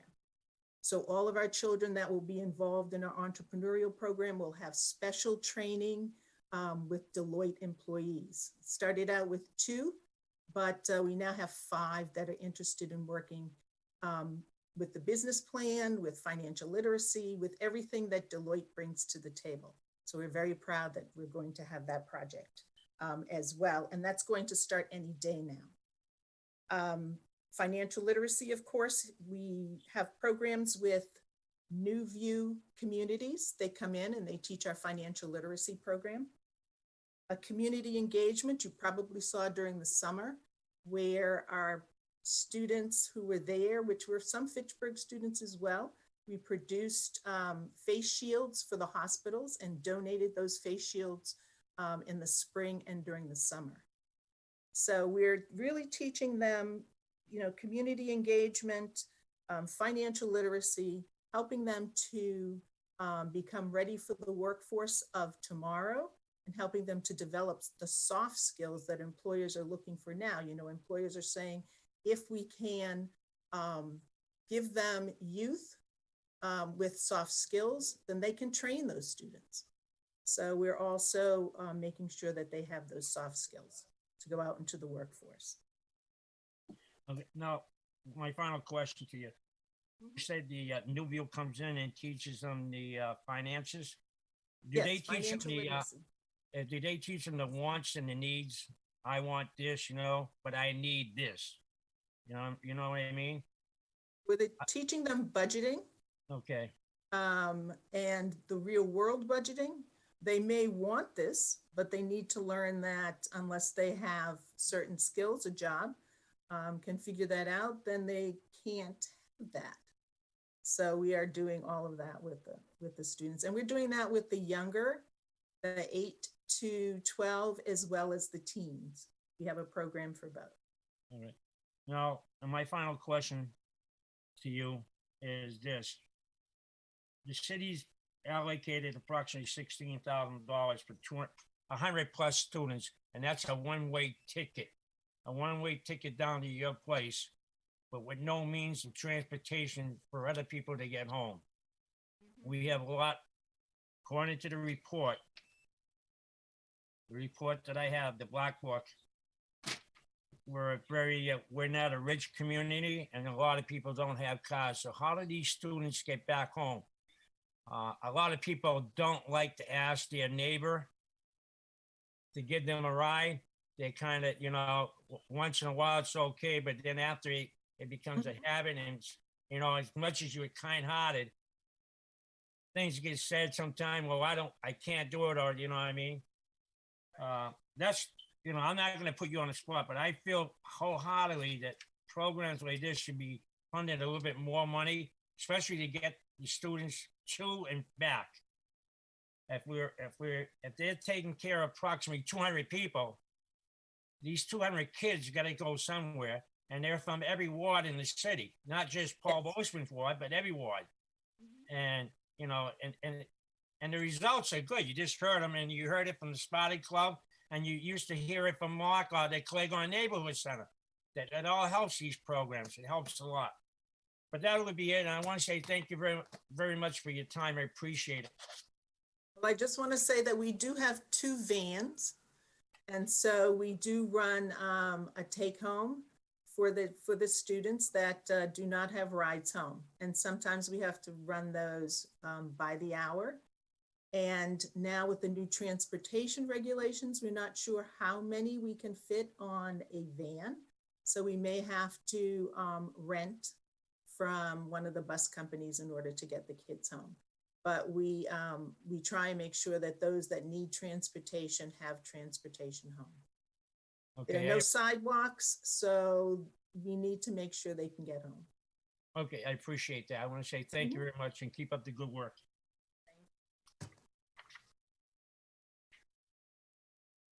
Any other comments or questions on this public services section? Seeing none, I will seek unanimous consent on the public services section unless there is objection. Do I have objection? Mr. Chair, I'm not going to object. I'm going to accept everything. I just wanted to say what I said, and it was no offense to the Chief Hartnell. I just wanted to tell him what I read in the paper back a couple of weeks ago in the Boston Globe. But I still believe wholeheartedly that we ought to start looking at the possibility of changing some of the ways we do things and invest more money in the youth, try a different approach. We can't lose. It's a win-win situation for everybody.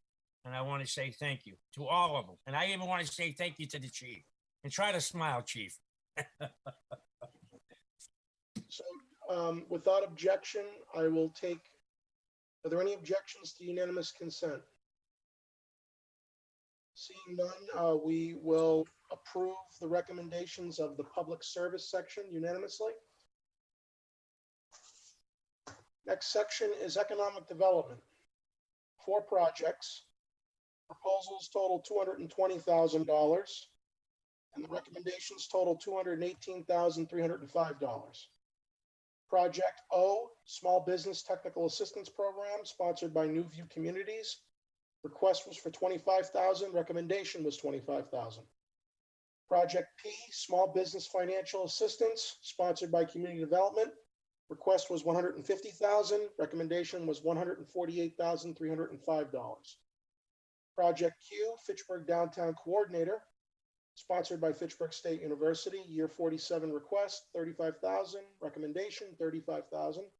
And lastly, R, A Better Life Experience, ABLE, sponsored by the Fitchburg Housing Authority, year 47 request, $10,000, year 47 recommendation, $10,000.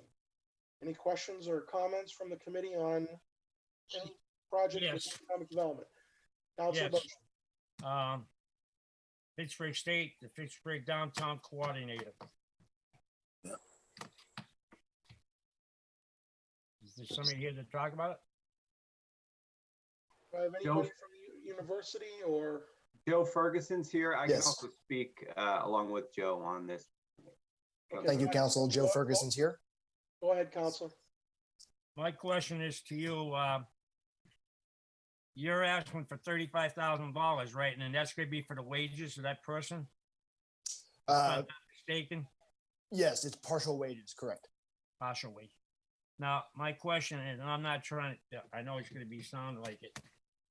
What is that person gonna do when I drive up Main Street and there's a lot of empty buildings? So that's my question. What are they gonna do? When I'm literally driving up Main Street from Day Street up to the University Place, what is this coordinator gonna do? Our coordinator is a well integrated liaison with businesses that are existing and prospective startups on Main Street. With the vacant property, vacant storefront issues, that's a larger, higher level challenge that our partnership is dealing with. Obviously, the downtown coordinator can play a role in that through creating more of a welcoming environment, working with businesses on sponsoring events and what have you. The downtown coordinator is not going to solve the vacancy issue, nor was the position designed to do that. However, that's a larger focus of ours, both through the university, Reimagine North of Maine, which I'm the director of, the FRA, the city, mass development, what have you. I thought, correct me if I'm wrong, maybe Tom may want to correct me. I thought Mr. Perez was supposed to be doing that guy that came in from the state to help Fitchburg. He was on TDI, I think he'd call it. Yeah, and I can hop in there, Joe. So Francisco Torres, our TDI fellow, is here just for a limited period of time, and a lot of Francisco's focus is to serve as the, Marissa Montero, our downtown coordinator, is sort of the liaison between downtown businesses and events and that kind of thing. Francisco's job is really to serve as our chief liaison between the TDI partnership, Reimagine North of Maine, and the state.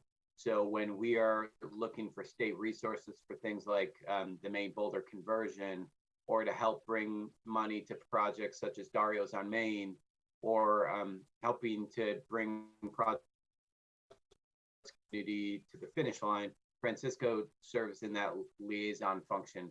But that's just a time limited thing, and at which point we are no longer a TDI community. That will go away.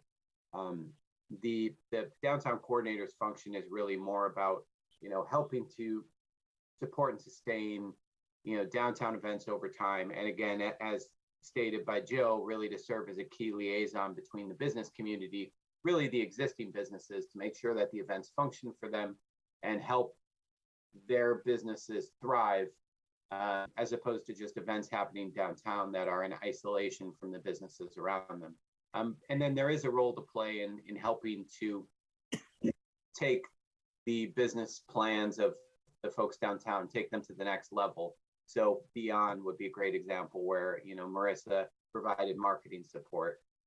Over the pandemic, she's been doing a lot of on the ground support, connecting downtown businesses with different resources that are available, connecting them with PPE, and just generally, getting an ear to the ground, so to speak, to get a sense of downtown existing businesses' demands and needs. All right. Well, I just want to make it known that I'm not in favor of that one. So when that one comes up, I'm voting no on that one. On Main Street, and I don't think we've received anything. I just wanted to give my opinion on this. So I hear a lot of times every day or every week on social media, because I'm very active on it, and comments made by my colleague about the empty storefronts, about lack of things going on down there. Folks, I may come across at these times like I'm just a cheerleader who has rose-colored glasses, but I'm trying to be optimistic. The city has had a lot of problems since the 1980s and 90s. And I don't think enough is being said to the public about what is actually happening downtown that largely has been delayed because of this pandemic, but I'm going to assume there was no pandemic. And forgive me if I'm repeating this, but it needs to be repeated. We have several new activities taking place down there. Some are in process, some are in the early planning stages. The level of interest in our downtown is higher than it's ever been in the last 30 to 40 years. I understand that people want to see tangible results. They want to see shovels in the ground, construction workers working. I'm going to go through the list, and forgive me, I just have to. So you have, because as a member of the Economic Development Committee, you had a developer who owns 3 mill buildings on River Street, the Ivor Johnson complexes, that came before the council for tax advantages through the state. We had to extend, I forget exactly what it was called, Tom would know, but bottom line is he is looking to redevelop those facilities into upscale apartment complexes, okay? And that's in the early phases. We have City Hall that's finished.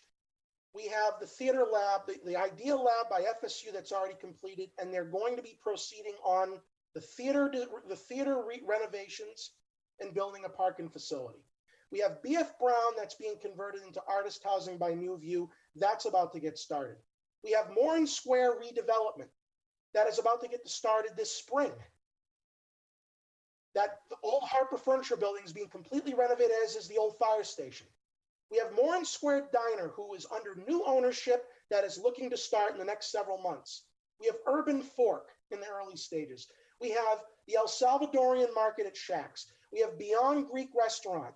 We have Dario's relocating to Main Street and expanding. We have the Dario's owner who bought Beamer's Pub and is going to call it Tacos Tequilas. We have the Kingston Island Cuisine that just started. We have the Crescent Building, former Crescent Building vacant spot that is a $2 million apartment investment, private investment. We have Snow Street redevelopment. The FRA owns the lot, almost $35 million in investment for a huge housing development there. Some of these things have happened. Some of these things are in the early stages and will happen. Some of them are in the planning stage. But I am so sick and tired of hearing anybody say there's nothing going on downtown. Activate Mill Street. I'm going to miss some and get in trouble, but I'm losing my breath naming them all. Within the next 3 to 5 years, downtown is going to look radically different, whether people want to accept it or not, because a lot of people just don't want to believe anything good about this thing. You've got the Water Street renovation of the bridge.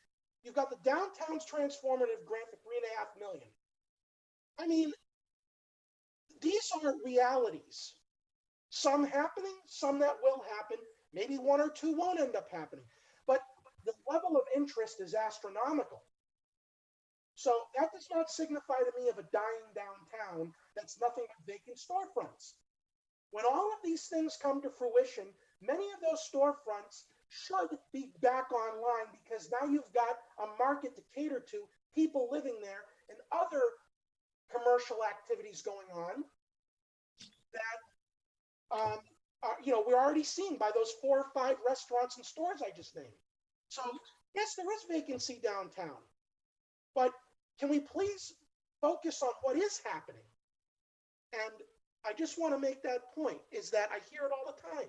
We have to espouse what's taking place and will be taking place as well. There's a lot of stuff going on, and part of that progress is because of a position like this that you don't see in the papers, you don't hear about a lot. That doesn't mean it's not working. So I just wanted to make that comment. Sorry I went long, but I think someone needs to be muted. It's reverberating. That was my comment on that. I just cannot. I understand there are people out there who want to see results, and there are some things that have happened, but I stress patience, and I'm sick and tired of the negativity. Okay, negativity is over. So I am exceedingly excited for this year and next year, once this plague passes us, because it derailed a lot of things.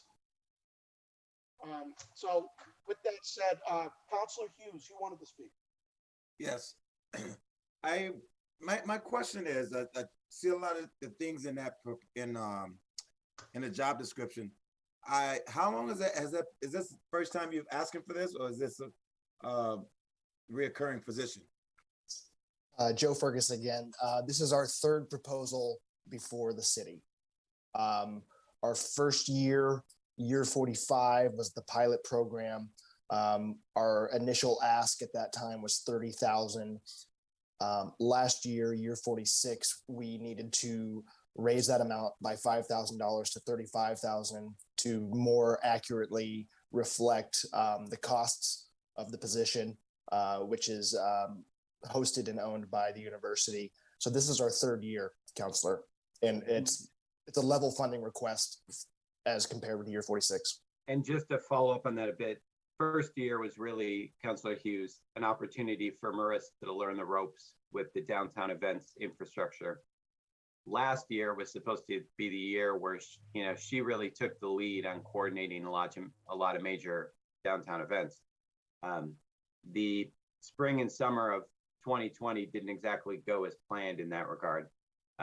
And Marissa did a great job and has been doing a great job in COVID response support, particularly with social media, but also supporting local businesses in the meantime. And we hope that this spring and summer, she'll be able to bring some new life to downtown events with some of the skills she's learned. And Council, if I can add one more thing, we're in year 46 currently, and this position is going currently, as of today, we're going through June 30th. You will see some of these COVID safe, public health safe events coming in April of this year 46 CDBG program. So I encourage the city, the councilors, the community to come out and join us. You'll see it on social media. We will be promoting these things, but you're going to see this in the current funded year. So it's a preview of what we can do in year 47. So one other question, you said earlier that Mr. Torres his position is moved into another area. He's no longer the community organizer, because I'm concerned that, am I right or wrong?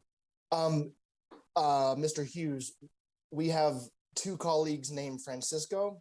One is Francisco Ramos. He's employed by New View Communities. He is the community organizer in our partnership. Right.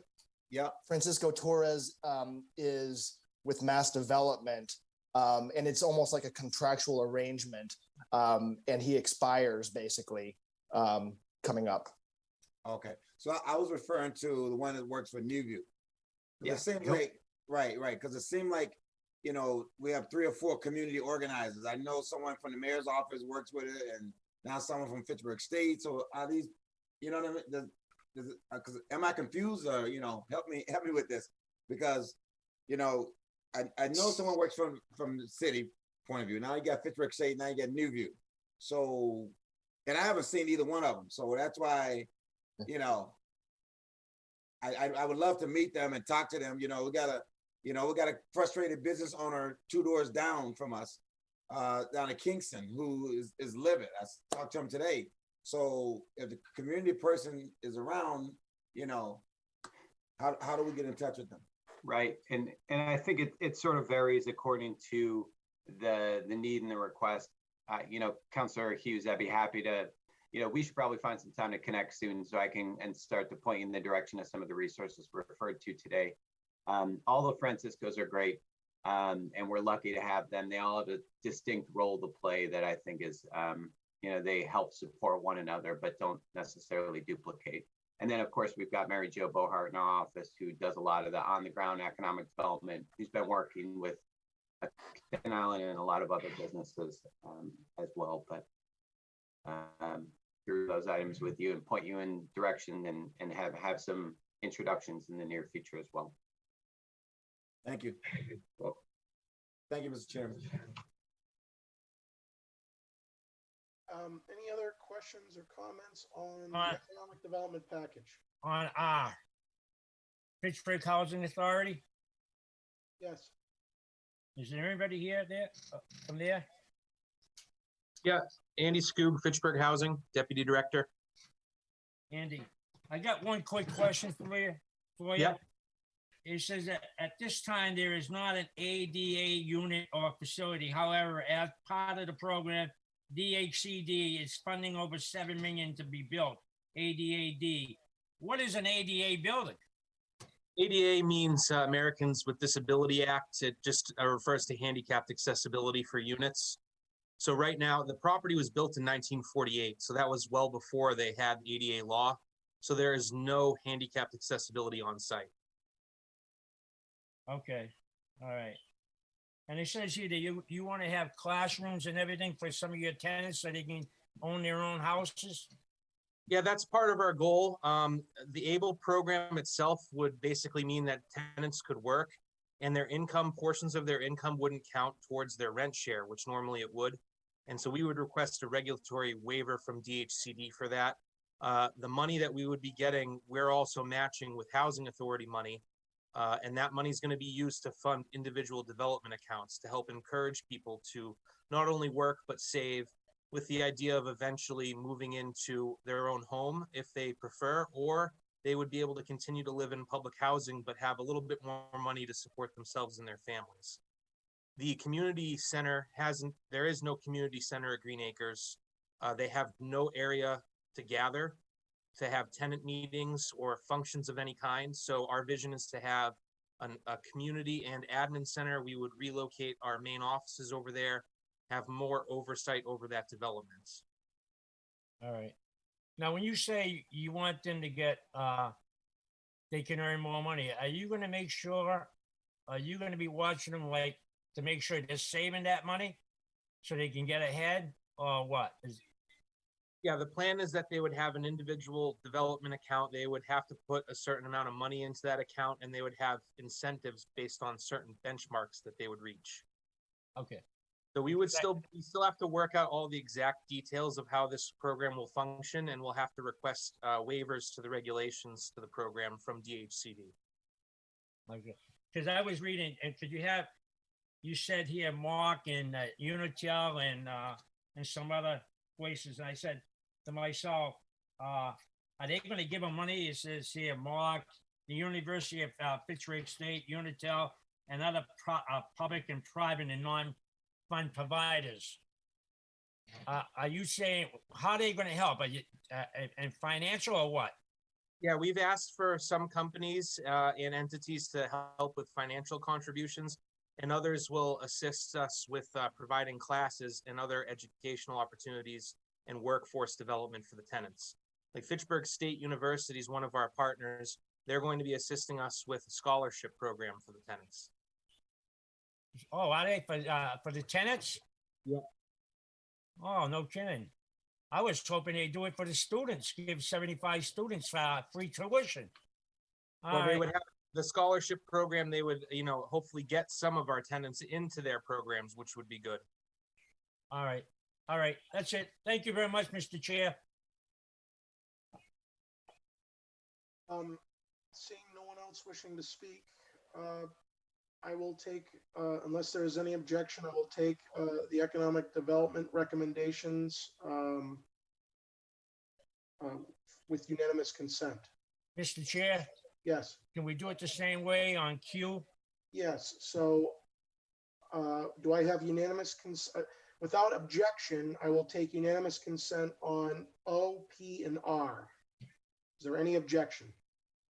No. O, P, and R are approved. The recommendations are approved unanimous. Do I have a motion on project Q? Motion to approve. Second. I have a motion made by Vice President Walsh and seconded by President Zarella to accept the recommendation for project Q. Roll call vote. President Zarella. Yes. Vice President Walsh. Yes. Councilor Hughes. Councilor Hughes, you're muted.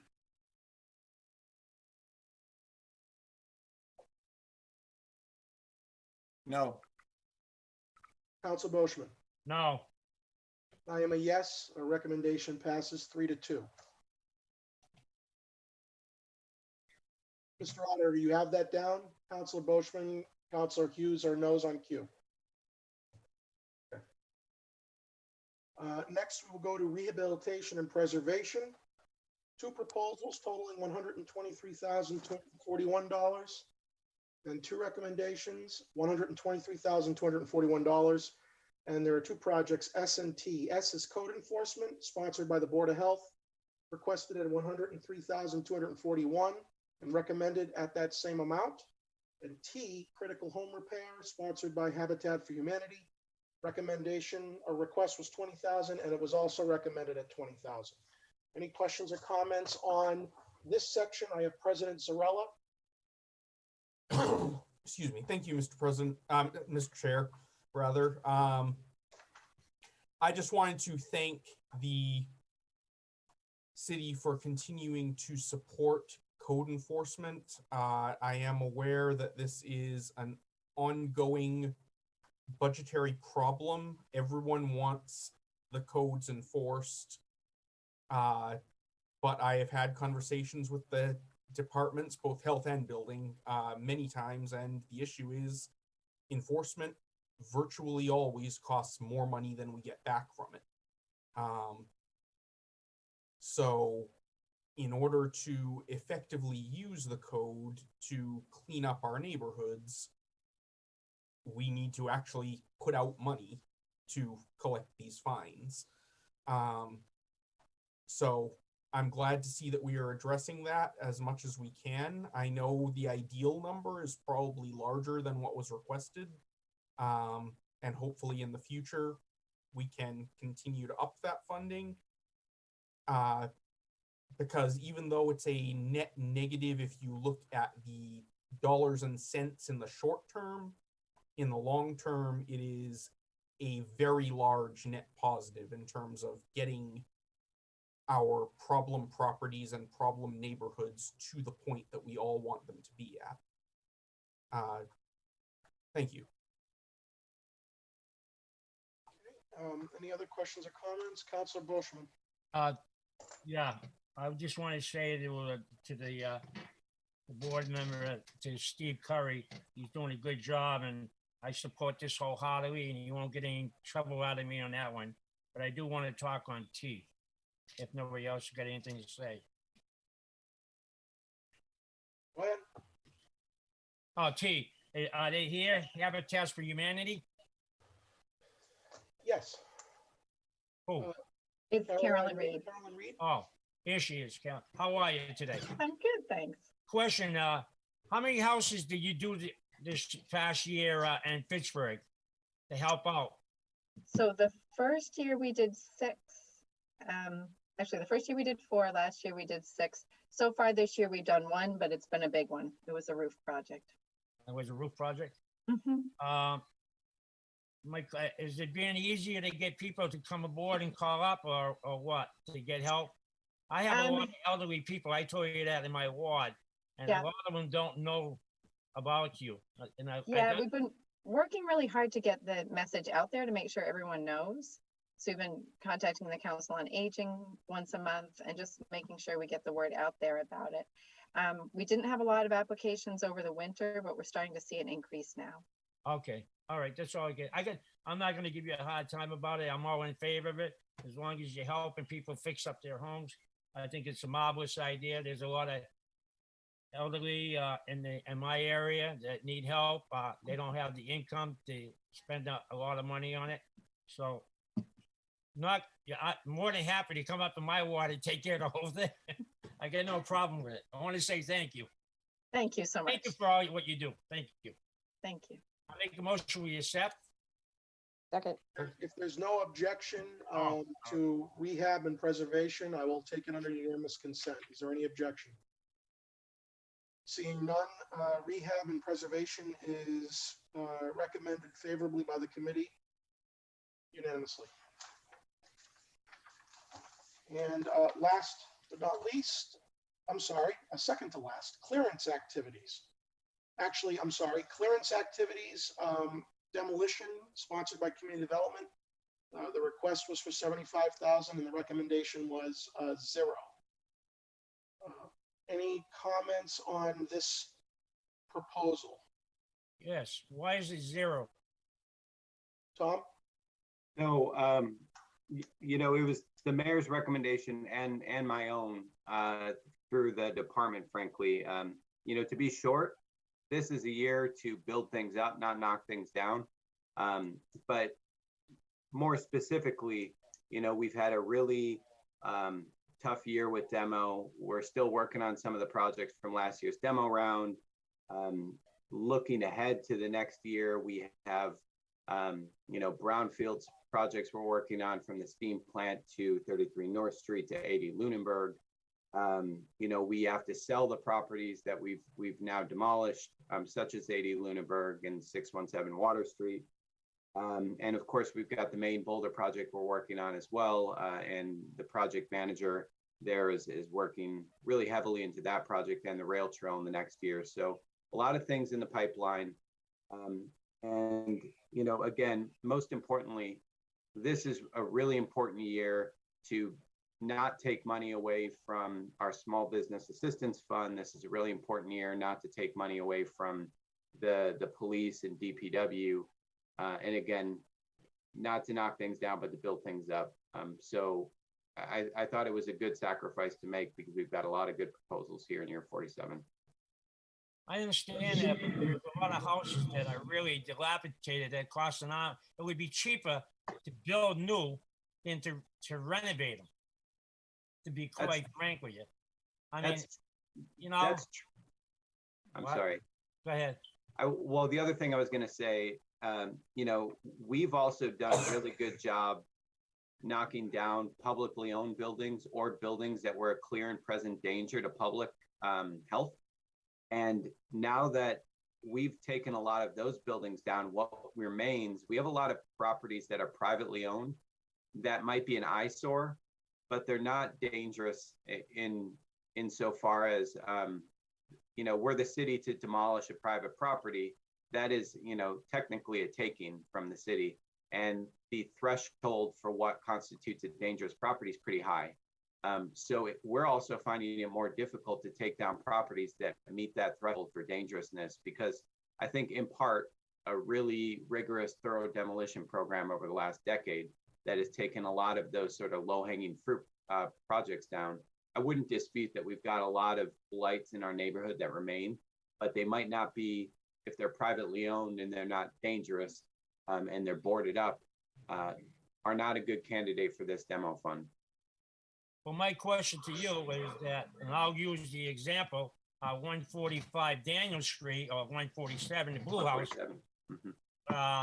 It's open to the weather. I mean, you can say it's not open to the weather. Well, the roof is leaking and there's water getting in. So to me, that's open to the weather.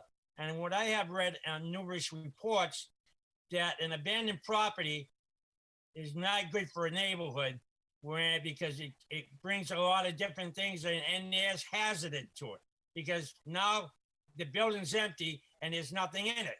There's nobody functioning in it, so it brings bacteria and all that, and then it escapes to the neighborhood.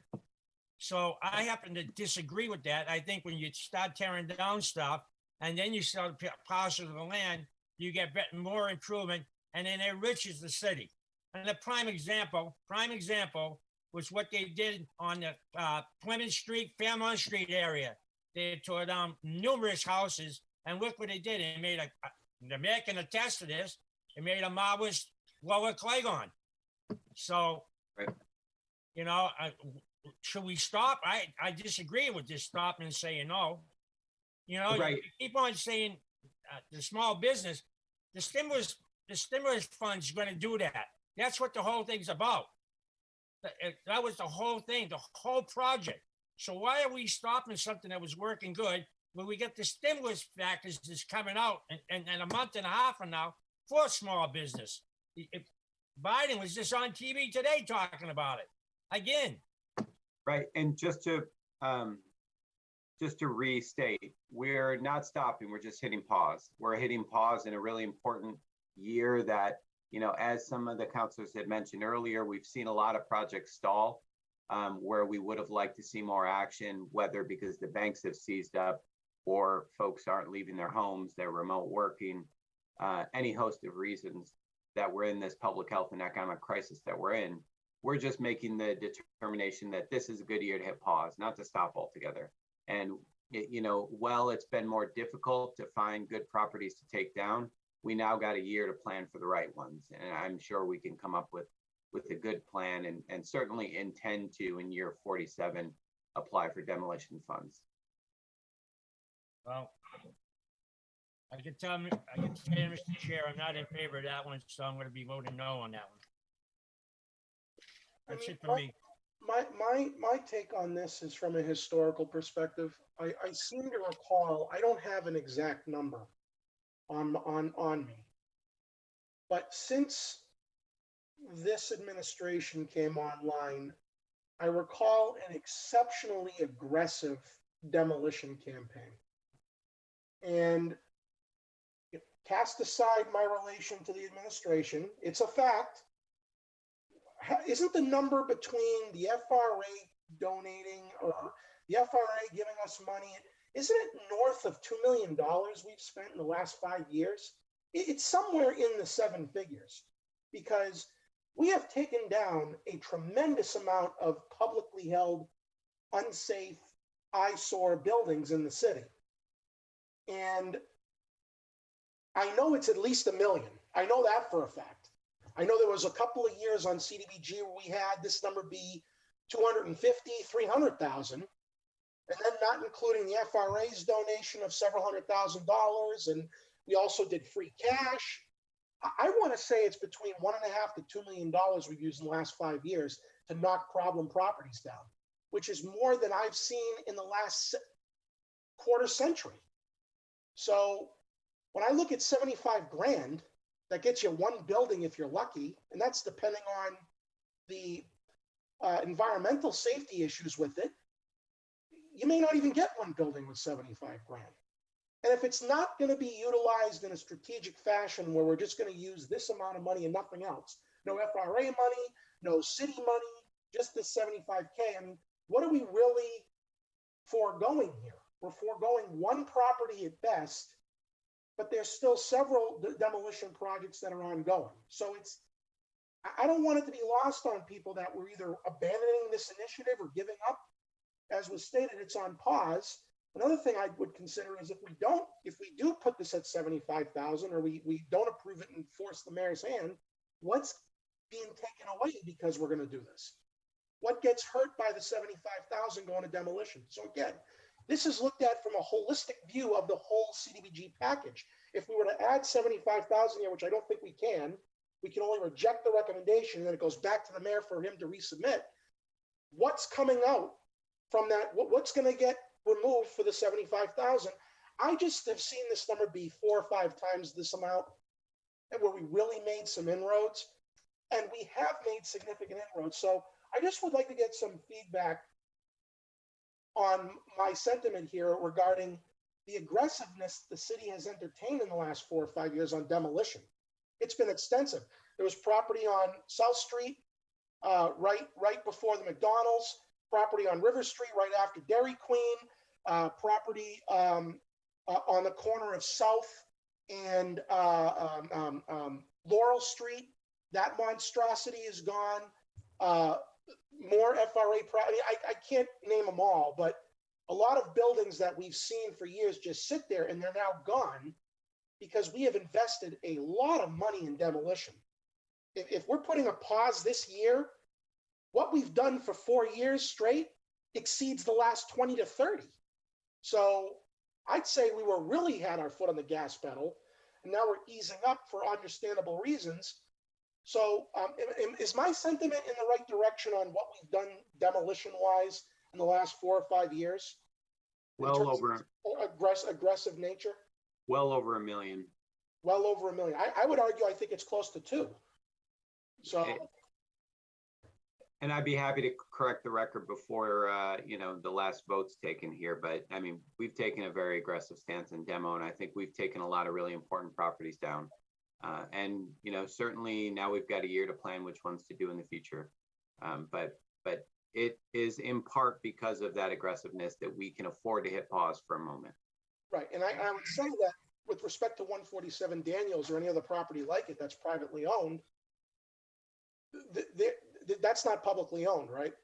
Correct, correct. That would require an extensive process of having to obtain it, clean it up, prep it for demo, have it analyzed. So it's not like it's going to get knocked down within the year anyway.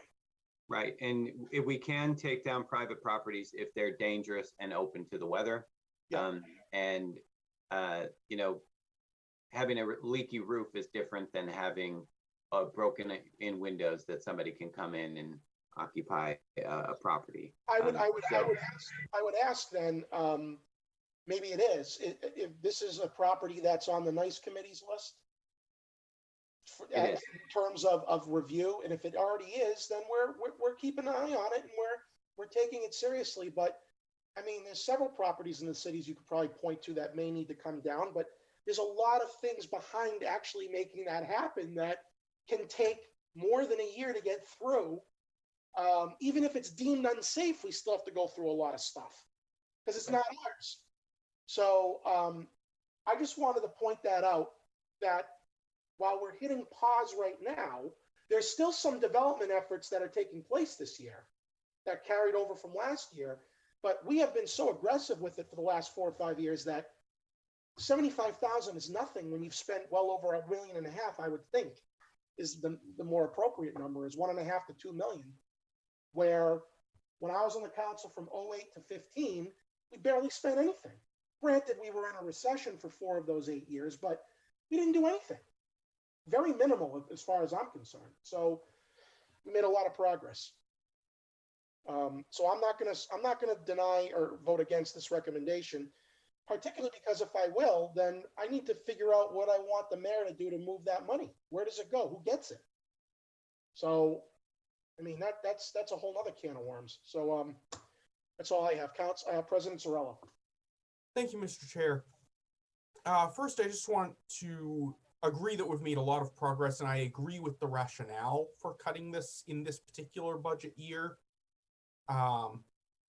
I'd also like to note that because the council can only cut appropriations and cannot add to them, I don't believe there's actually a vote to take on this particular item.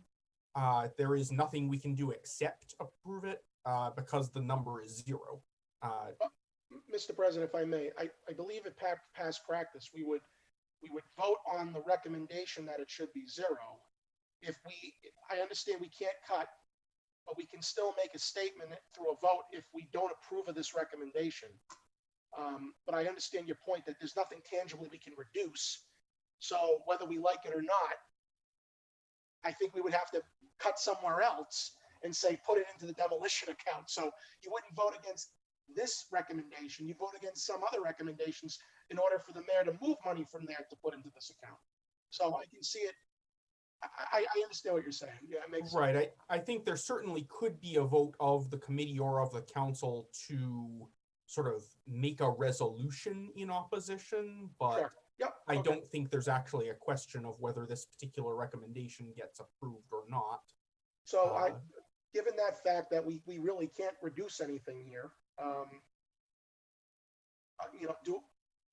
would still entertain a motion if the committee will allow it to, vote yes or no on the recommendation that it's 0, even though we can't. There has been no recommendations tonight to cut spending. It's only been, do we agree with the initiative or not? Mm-hmm. So since we can't reduce this, obviously, to be consistent with prior votes we've taken tonight, do you approve of the recommendation or not? I'll just go with that. So, Counselor, do you object to a unanimous consent for approval?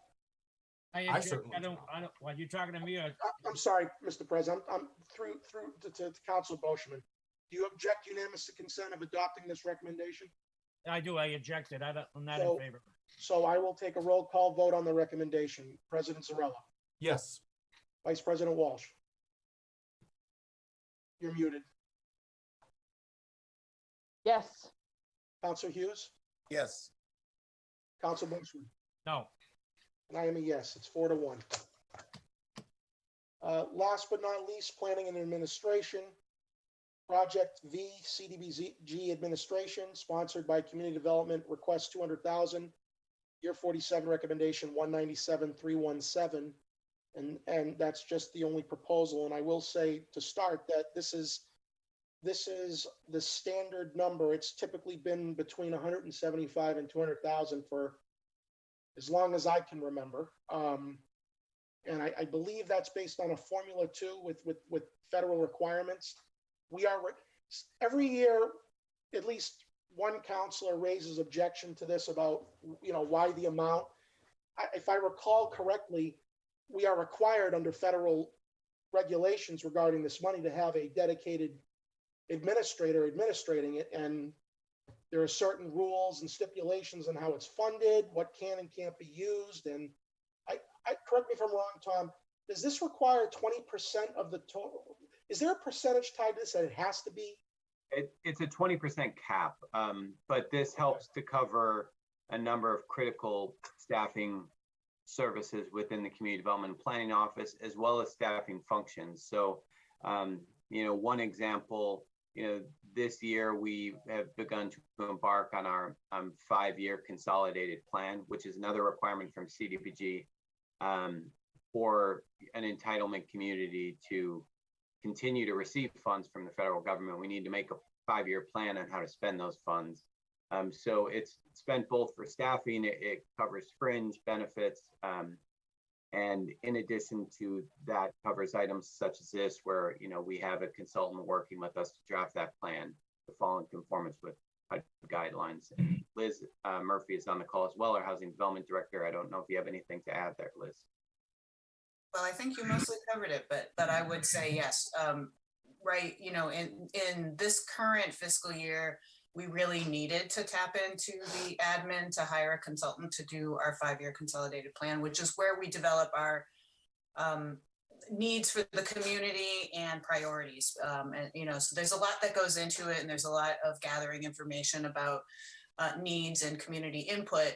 We're also in the middle of a pandemic where we've shifted gears to address immediate and urgent needs for businesses, for rental assistance. So we're very busy dealing with COVID related activities and don't have the time to undertake such a huge 5-year consolidated plan. So the fact that we could hire a consultant with our admin funds was really a big relief for us to be able to make sure we get all the work done that needs to get done responsibly.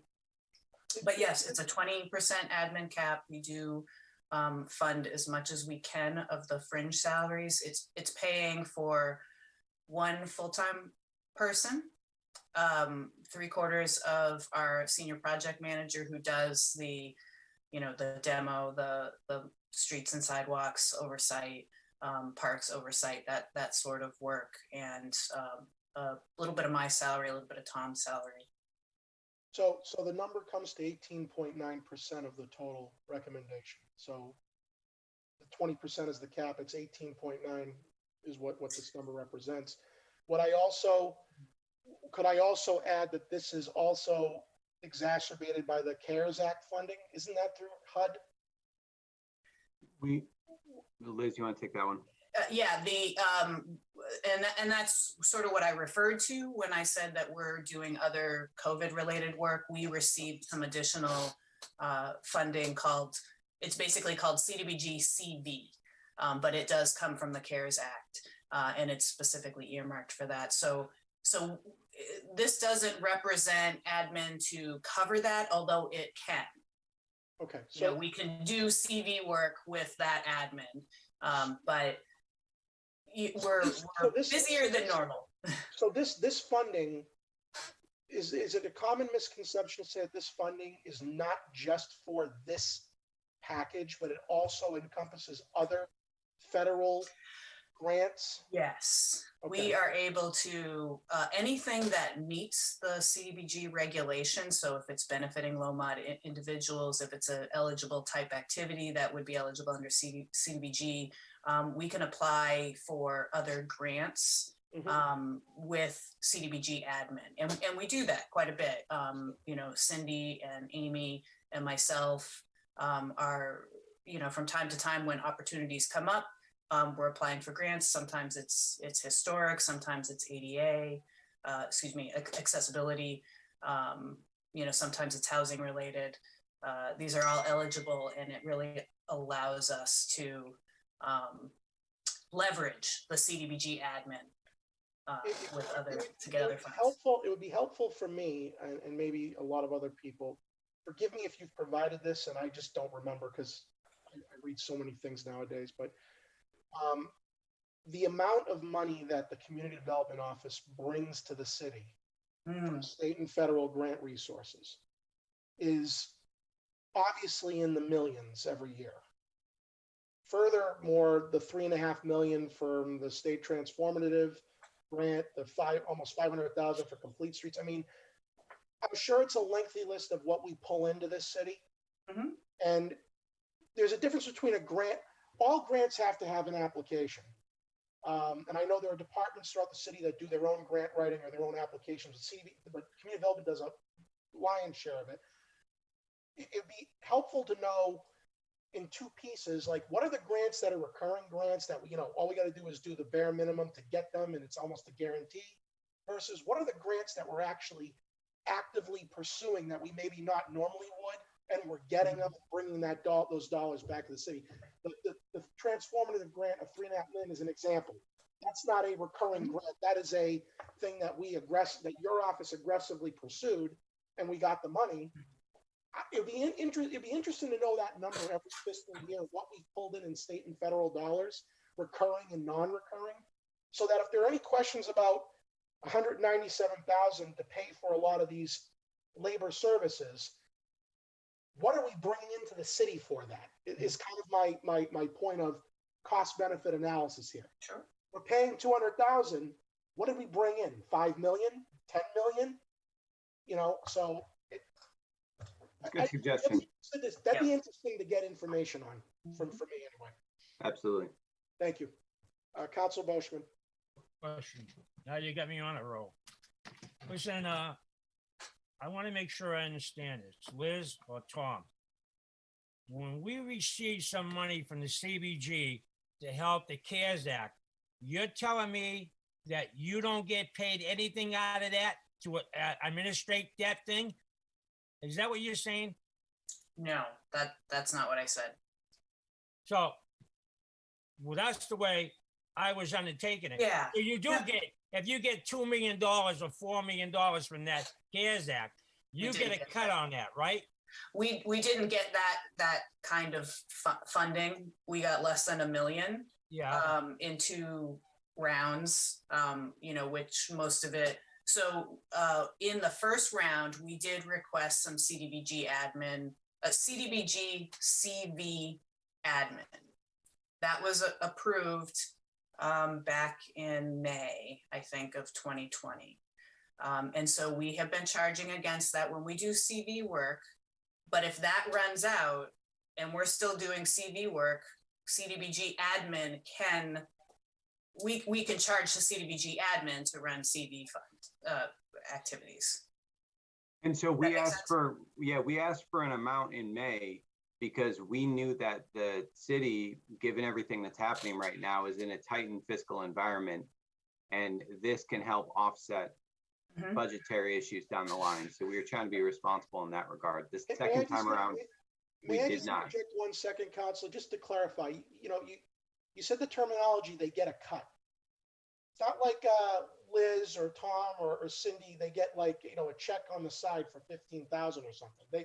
Where the city is able to charge those grants for those services under strict federal and state guidelines. So I guess my point is if there's any issue about what they're able to take as part of the grant, that's all heavily regulated by the state and the feds. If we're not allowed to do that, they're not going to let us. So, I always used to say this in the past, any issues with that, take it up with the feds. I mean, if they're allowing us to do that, then we take advantage of it. And so our own citizens don't have to pay the bill. So, but they're not getting a cut. They're able to charge their labor to those grants. Our salaries did not go up. Part of their salaries covered in the budget. They're not getting, an extra piece on the side. I just want to, that's all. Well, I understand that, and I didn't mean it to interpret it that you got paid off, Liz, or Tom got paid off, or Kelvin Brooks, or anybody. When I said a cut, that means the department gets the cost of your overhead. It helps you with your overhead. It has to. As allowed by the federal regulations. But they still get something. Would you prefer they don't and the city pays Well, for I it? want them to, but you're making it sound that the way I'm hearing you talk or these guys talk, that the CBG is $200,000. If I say, geez, I'd like to see a cut down there and bring it down to 150,000. What was wrong with that? Is nothing has changed in the book in the last 5 years since I got on the council. It's always the same thing. I read about the same thing. Well, these are estimates, and correct me if I'm wrong, there's something called reprogramming and balances. So if they don't need all that money, it gets repurposed, reprogrammed at our vote, and it doesn't get used, it carries over into the next year. This doesn't necessarily mean they're going to use 197. This is an estimate. But they certainly can't use more than that, or else they're going to be in violation of the federal cap of 20%. So.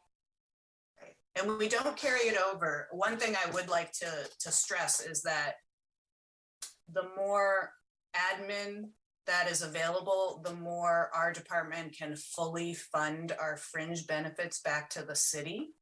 And the less admin we have, the more the city is picking up the tab on those fringe benefits. All right. The only thing I want to say, I'm not going to argue this right now, next time. But the only thing I want to say, I started ever since the Complete Street program, I started paying more attention because the Complete Street program to me is not what I understood it. I didn't understand. So we're not here to talk about. I understand it, but I'm just talking about the grants. You know. All right, that's it. That's all. Make a motion, we accept the recommendations. I will ask for unanimous consent on this if there are no objections. Are there any objections? Seeing none, it is accepted unanimously. And one final note, counselors, Ms. Dalton, who administers this program, made a note in the comments that there's a minor error in the communication. On the page that says CDBG year 47 funding recommended, the total says $1,112,414. It should be $1,050,406. The individual amounts total to the 1,050, not the 1,112. So the individual amounts are correct, but the total is wrong. So if I can just have a motion to amend the communication to include that change. So moved. Second.